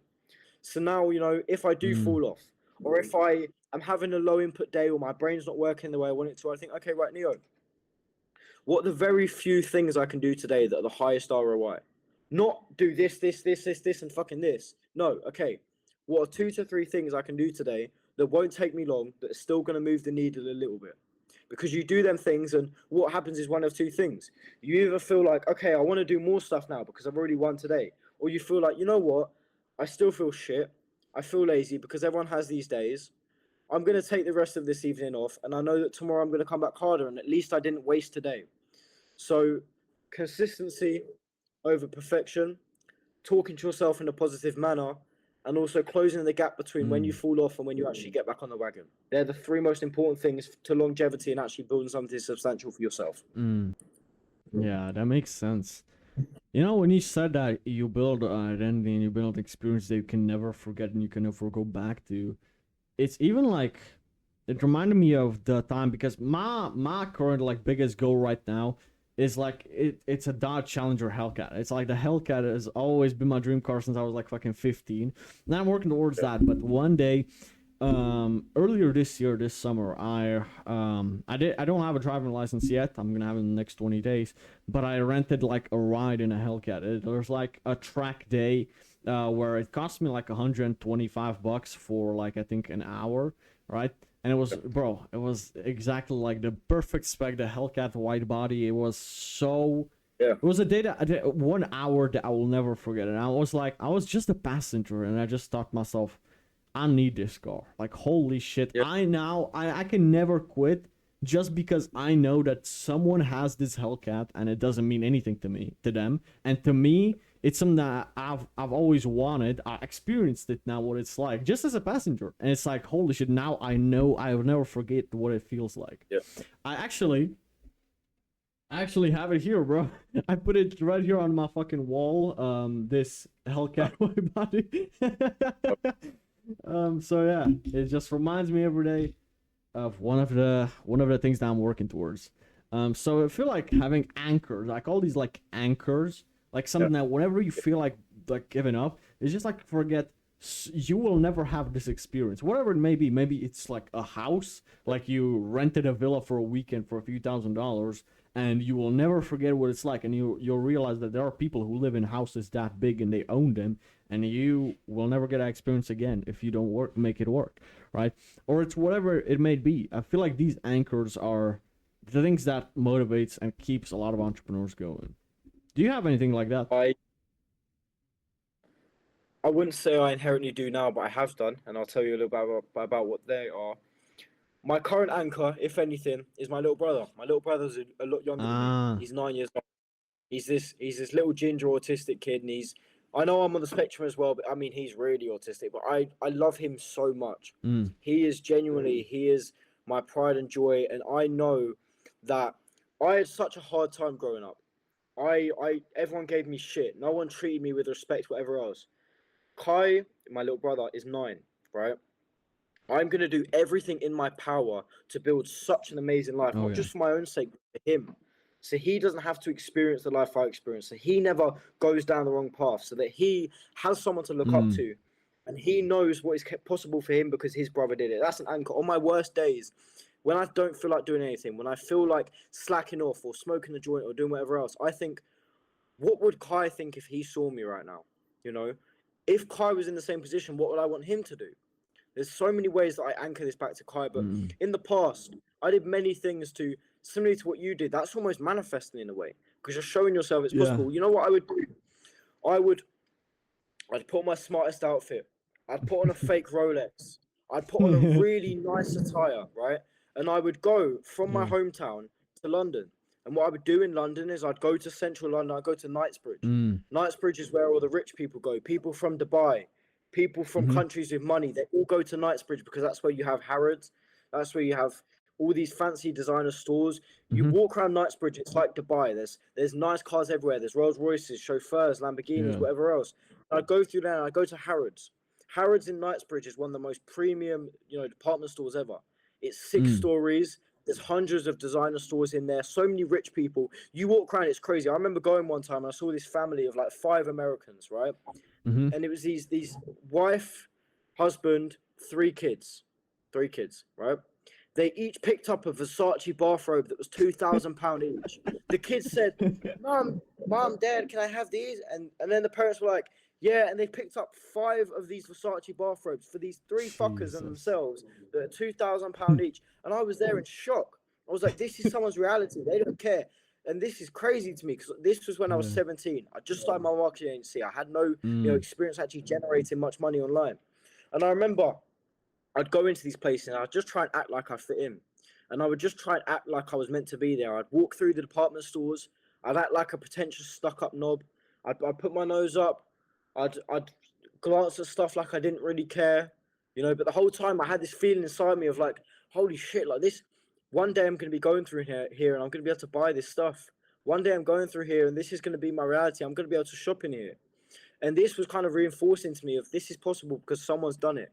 I'm walking through, the shopkeepers are coming up to me because of the way I'm presenting myself. They're going, "Hello, sir, is there anything I can help you with? Would you like a glass of water? Would you like to be shown around? Is there anything particular you're looking for?" And in my head, this is reinforcing that I'm actually not different. I just Mm. started after these people started. Yeah. And I would go and sit down. I remember one time at Harrods, I sat down at this rooftop bar. This was about a year ago. I've done this multiple times. Sat down at this rooftop bar, and it was this American family again. It was this mum, her female friend, I think it was, and their 2 daughters, right? And then with one daughter, she's like, "Mummy, can I be an actor when we go home?" And then the mum was like, "Yeah, sure, darling, you can be whatever you want to be," something like that, right? And I remember thinking, like, fucking hell, what do you mean, mum? If I asked my mum as a young kid, "Can I be an actor?" She might say, "Yeah, sure," but she's not gonna say, "Yeah, I'll put you in acting lessons." She's not gonna say, "Yeah, sure, you can go do that." And they were ordering like these sandwich platters that are like 60, 70 pounds. The kids are touching 2 of them out of 10 of these sandwiches, and they're just leaving them. I remember thinking, this is someone's normality. But if anything, they're not different from me. These are normal people. They just started Yeah. before I did, And then as well, before I came out to Asia, I specifically remember I had this big yoga mat by my window. And in the mornings, I would journal. And what I would do, I would say to ChatGPT, I'd basically get it to write me a long paragraph, which is visualizing in POV what my life would be like in Asia. What it'd feel like to wake up in Asia, what it would look like. And I'd press the text to Yeah. speech button. I'd get it to read it out to me while also playing rainforest and jungle noises from my Alexa on my laptop and just laying there. I'd lay there with my eyes closed, listening to the voiceover of what the POV of my day in the life would look like in Asia with the rainforest noise in the background. And this wasn't because I was trying to, manifest a reality. It was because I was trying Mm. to embody what it would feel like to live that version of my life. And if I hadn't have done Yeah. that, I wouldn't have felt how real it is. Same with when you got in that car. That suddenly took Oh it yeah. from this is my dream to this is tangible. It took it from this is a long lost fantasy to someone experiences this every day and they don't give a fuck about it because they're used to it. It showed you Mm. what's possible. And that's why I think it's so important that if you don't have an anchor, like a family member, like an Mm. external source of motivation, you need to try and consciously remind yourself in the most tangible ways possible what it's going to feel like to be that version Mm. of yourself, because that will Yeah. light a fire inside you nothing else ever will. And the craziest thing about all this is that it's possible to live one day in that life. Why don't people just do it? Because then you'll never want to go back. It's like you'll always like keep that memory in your mind. Like I remember the special thing about that riot that day was it was a guy from Instagram, right? That he just put an ad on Instagram that this is his only car, right? And that he was renting. And it was like a guy that would look like maybe 30, 31, 32. Like he wasn't that old. And I just took a ride with him, and I just like it was an hour right around the city, and then we went to the track. And he just said that he wants to build this into a car rental business, right? Like he financed this Hellcat, and he's paying like $2,000 a month for it. And I'm like, this is whoa, just $2,000 for a. Here they cost like $100,000, right? And I'm like, what the fuck? And he's like, yeah, well, but I make like 5 times that with the rental, right? Like he has a lot of people here because American cars in Central Europe are rare, right? So a lot of people want them. And I'm thinking to myself, holy shit, bro, this guy is 30 right now. By the time he's 40, he's gonna have like fucking 60 fucking rentals. He's gonna make like so much more money. And I'm just thinking to myself, like these people. I thought that he would be so different from me, but he's just an older version of me. Like he's just 12 years older than me. I'm like so it's so crazy. All right, I spoke to him and what he does for a living. He was in real estate, and he decided to try this. Right now, I'm just thinking to myself, this is so achievable. And it's like, yeah, it's just as long as you don't quit and just you keep doing the things that are gonna make you give you the progress towards there. Yeah. Do you look up to someone right now? Do you have someone that inspires you? Maybe online, maybe someone in your personal life, whoever. I look up to my parents in their own rights. I think that's important to take note of. You know, I look up to the fact that my mum, you know, is still a waitress. She still puts in so much fucking hard work. One day she's not going to be, because I'm going to make sure of it. But my dad as well, obviously, he's a truck driver. They're both very hard-working people. But I'll be honest with you, the person I look up to most is probably a bit of an egotistical answer, but I look up to that younger version of myself. I look up to the version of myself that was in these hospitals, that kept pushing regardless, knowing where things are going to go. I don't think people understand. If you are someone that knows me or knows my story, you know, then you understand what I'm referring to. But if you don't, I'll give you a quick rundown. The long story short of it is, when I went through these psychiatric hospitals, I lost every single one of my childhood friends when I was in there. But not because I did anything wrong, because there were these 2 people I'd been best friends with. And what happened is they had spread this agenda around school and whatever else, that I was this dangerous person, this crazy person, because I was in these wards. And that meant that when I came out, I went back to school. I remember walking in my first day, and the whole class went silent. You know, everyone stared at me, everyone's like whispering, sat down next to someone, they got up, moved along. I remember going to the lunch table, having the people I was maybe friends with getting up and moving along. I'm thinking, what the fuck? I've been in hospital for half a year. You know, what's going on? You know, I remember going to the bathroom every single day by myself. You know, and eventually, after months of being ignored by, you know, these people that were meant to be my best friends, my school friends that I've known for years and years and years, I ended up going back into another hospital because it took a toll on me. And I remember being in that hospital, watching everyone on Leavers Day, watching them all go to prom together, watching them all take nice pictures, saying bye to each other. And that destroyed me, because I was sat there in hospital by myself on the other side of the UK. My family couldn't visit me because of how far I was, but I kept pushing anyway. And genuinely, now that I see it from where I stand, and now I'm this person once more, I'm not famous, I'm not rich, but, you know, I have a sense of credibility, I have a sense of direction in my life, and, you know, I finally feel established in myself. There is no one that I look up to more than the strength and resilience of that younger version of myself. And if I say that I'm looking up to him in a means of being inspired, not because he has more than me, but because there is nothing that I can't handle now, because that boy handled so much more. That young boy that was going through absolute hell, I'm so inspired by the strength it took him to continue pushing through that. So once more, it's probably a bit of a generic answer. I'm sure there's other people online or influencers that I could say I look up to in a sense, but I would now just say it as more so, I respect what they do and I respect what they've built and the message they promote. But if there's anyone that truly inspires me beyond just my parents, it's that version of myself. It's that boy that kept showing up, you know, because it took a lot. So that's how I'd answer that question. Yeah, that's a W answer. Yeah, man. Crazy. Crazy. Yeah. When you make it, it's like you're always grateful for that younger version of yourself. That's what it goes Yeah. back to. It's like he built the foundation. And if Yeah. a foundation is stable, there's only one person who's responsible for that. If you look at like your past self, like as a separate person, you'd give him a fat fucking hug, bro. Completely. You know, I'd be so proud of him. I'm so proud of him. You know, Yeah. because he had this weird abstract vision in his head that he could become the person I am today. And even when he had no friends, no support system, terrible mental health, he was isolated in these wards with cameras in his rooms, no privacy whatsoever, unable to even go outside without staff having to be near him.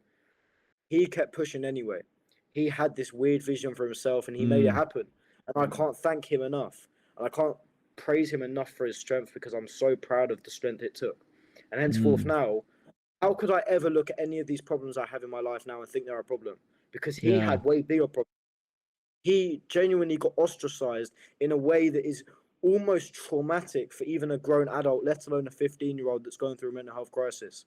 You know, but he went through it anyway. And that's why there's no one that truly inspires me more than that version of myself. Yeah. Well, I'm just gonna grab my hoodie. I'm gonna. Of course. Okay, so I have another question.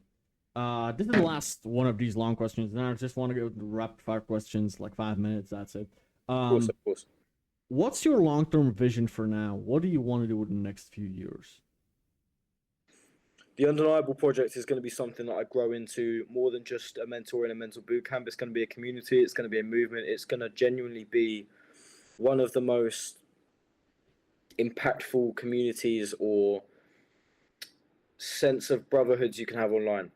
You know, that for me on a business side of things is going to be that. But in regards to my personal life and whatever else, I'll be honest, I'm just going to keep striving towards making the biggest impact I can in the world, helping more versions of that younger version of myself, you know, helping more younger Neos. If you want me to quickly stop, you can put your hoodie on, you're welcome to. Oh, thanks so much, bro. Of course. I was waiting patiently. It's all right. I saw that there. But yeah, you know, I'm going to keep continuing doing what I can to put value into the world and help younger versions of Neos. You know, every single time I get a message, it reinforces that, you know, I'm making an impact in the right direction. I'm going to continue getting more jacked, more muscles. You know, that you can never have enough of that. And I'm just going to keep exploring how I can bring value to the people around me's lives.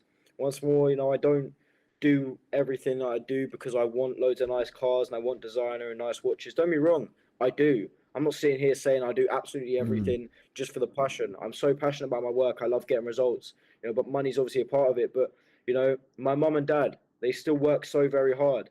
My little brother, in a few years' time, he's going to be entering his early teenage years. Do you know how fucking cool it's going to be for my brother in 3 years' time to be 12 years old, sat in a supercar that his brother owns, and telling his friends at school, yeah, my brother's got this. He's going to be like I'm a superhero. So I'm just going to continue working towards being the man I want to be, and I'm going to continue ensuring that the Undeniable Project becomes much more than what it is now. I'm going to ensure that it becomes something that people recognize, people know the name, and I'm going to do everything in my power possible to make that happen. Yeah, it's so crazy when you see someone with a lot of momentum, and it just like you can just imagine how far they will get. If you take someone like Brett Scales, for example, like when he bought his Corvette, right, it's like a $70,000 car. They thought, oh, nah, this kid is gonna fall off. And now he has like a $1.3 million car collection so far at 21. And it's like, holy shit, like it's like the little progress that he had, everybody was like thinking, like not everybody, he had a lot of haters that said they were gonna fall off. We probably have to. Probably a lot of people don't wish success upon you. You just see like it just momentum just keeps on going, man. It's I'll never. It's crazy, man. Yeah, I know. Like guys like us won't ever stop. But I want to ask you, like, do you have like anything materialistic that you want to work towards? Maybe it's a car, maybe it's a house, maybe it's a watch, maybe it's all three of those, something like that. A house that is mine, a house that feels like home. You know, when I was when I was younger, to go back to my earlier points once more, my parents split up when I was young. It never really felt like home. Even when I had my own place before coming here, it was a little studio apartment, yeah, but it was in a youth hostel. I couldn't do much to it. I couldn't decorate overly Mm, much in the way I wanted it to. Even now, obviously, I'm staying in this place for a few months. It's a lovely place, loads of amenities, but it's not something I can customize. It's not something I can make home. So, mm, I would really, above all else, I would, cars. I would love a Range Rover Evoque or a Range Rover Sport. I think they're beautiful cars, yeah. even if they get stolen in the UK. But what I want more than anything is a house that actually feels like home. It feels like my place. It's something that Mm, I can decorate. I can put my personality into. I can potentially look at starting a family with when I'm older. That for me is mm, materialistically what I want. Anything else? mm. Yeah, that makes a lot of sense. Yeah. But let's get into some rapid fire questions. What's the best and worst advice you've ever been given? Good question. Best advice I've ever been given. My granddad once told me. I asked him if he had one piece of advice within business, and he said, "Follow your passion, your money will come." Worst piece Mm. of advice I've ever been given was from this guy, and he was this like guru. I met him in Asia, and he started preaching to me about how he's been coaching for 20 years, and I shouldn't do coaching because quite a lot of the people that are going to be my clients are going to be people that don't listen to my advice, and how Mm. he was just trying to warn me. I didn't need him to warn me, didn't want him to Mm. warn me, and I've changed many lives. So even if I'd only changed one person's life, that invalidates his point. That was Yeah. such a my opinion, that was such a fucking stupid piece of advice. He was just And imposing his own on me. I also think that as a coach, if you can't change someone's beliefs and standards, then you're not a good coach. It's like, Hmm? you know what I mean? It's Yeah, like your job to mold someone into the machine that for success. yeah. Now Exactly. obviously some people are too far gone, but Yeah, it's like the type of people that will invest money in themselves are people that actually have hope, that have belief, and they yeah. just need help. You know? I completely agree because it's once more, like, as I said, the Undeniable Project.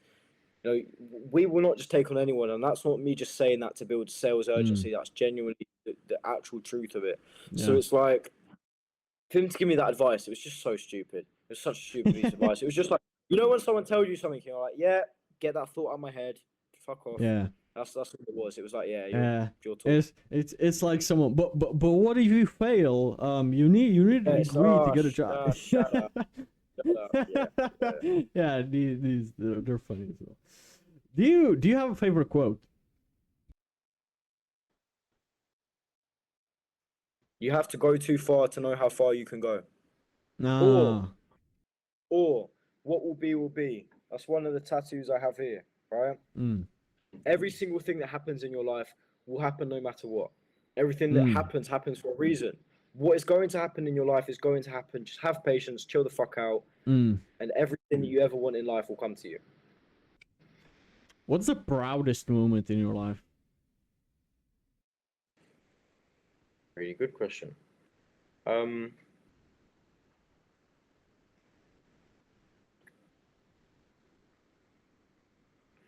I would say if I were to try think of one definitive moment, I would be here for a little while. There's probably some specific moments that I could relate back to when I had turning points with my mental health, when I got through rough experiences Mm, myself, but that would be a bit too intimate for me to feel comfortable sharing. So what I will share is, as of recently, with my parents seeing this move, with them praising me mm. to their friends online on social media, to people they work with, that has made me feel so fucking proud because it's finally proof that over the last 3 years, they Mm, didn't really believe in me. They probably thought I was delusional. They probably thought, what the fuck is this kid doing?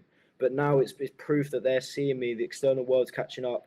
That made me feel so proud to see that they see the work that I put in and how much I care about my work. That really mattered to me. mm. Yeah, I can imagine that. Holy shit. How would you describe yourself using two words?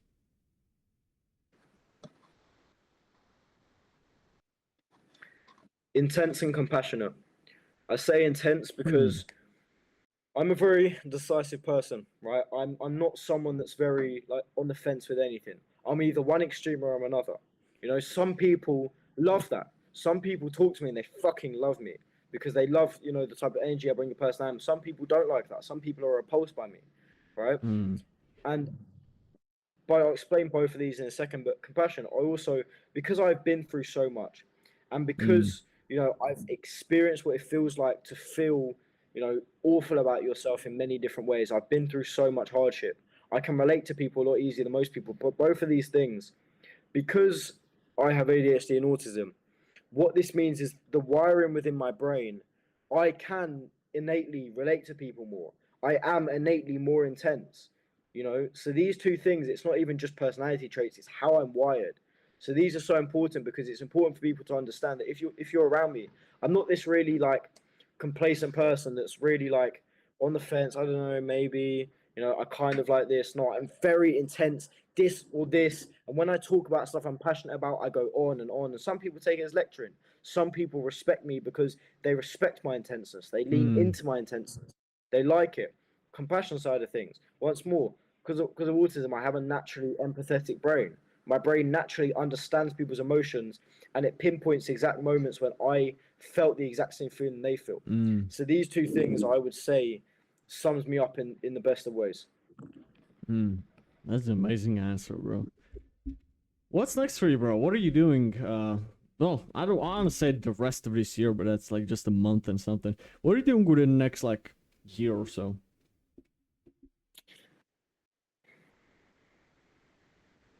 Consistent momentum and consistent effort towards understanding myself even Mm. better than I already do.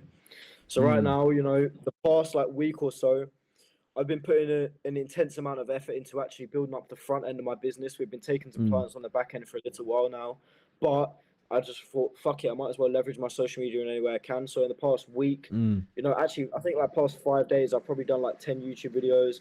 I've been posting multiple reels every day, up to 5 stories every single day. You know, I've been doing consistent work on the back end to make it even better, on the front end to try and make the business look even nicer.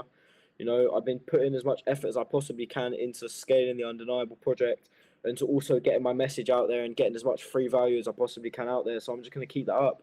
And then along the way, I'm going Mm. to continuously ensure that I'm taking time to reflect and understand my own brain whenever there's moments where I slip up, or, you know, things don't go to plan, or I get frustrated with myself. I'm going to ensure that I'm continuously reflecting so that I'm not just stagnating and just consistently moving forward at the same pace, but that I'm consistently moving forward and maintaining this momentum Mm. whilst also adapting and learning to continuously understand my own brain better than I do. Holy shit, man! This has been an amazing conversation. You're very good at talking on long conversation, and you should definitely do more podcasts with more entrepreneurs. This is like, yeah, I feel like you have so like it's just the tip of the iceberg. You probably have so much more to give. Definitely when I'm in Southeast Asia sometime in the next couple of years, bro, I want to do a meetup and do this in real life apart due to this. But until then, man, where can people find you? So Instagram is at Neo Rennie. The Undeniable Project is the Undeniable Project .pro. That's where you can book in for a strategy call if you really feel. Mm. And then, you know, if you go on YouTube, we have 13 Neo Rennies, the main YouTube channel, where you can find vlogs, lifestyle content, whatever else. And we have Neo Rennie EDU, that's the educational videos, Mm. podcasts, group coaching calls, whatever else you can possibly need. If anyone wants to ever message me on Instagram, I reply to my DMs all Mm. the time. Yeah. And likewise, if you have any podcast suggestions or people you think I should speak to, anyone's Mm. welcome to drop me a message, forward them, or you yourself, my friend, you're welcome to send them my way. Yeah, absolutely. Thank you for taking time to be ready for this. Guys, thanks for watching till the end. Any last message for someone to leave with? Fuck it, no. Um, the ship is safest in the harbour, but that is not what ships are built for. You must Holy force shit. yourself to do things that you don't think you can do, and you'll be very surprised at how far you can go.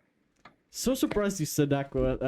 A friend of mine, Nico, he always says in his videos, a ship is built in harbor, but that is not what it was made for. That's his quote he says at the end of his videos. It just reminded me of him. So cool that this quote is known by more people. All right. I'm glad. Boys, catch you on the next one. Holy shit, bro. This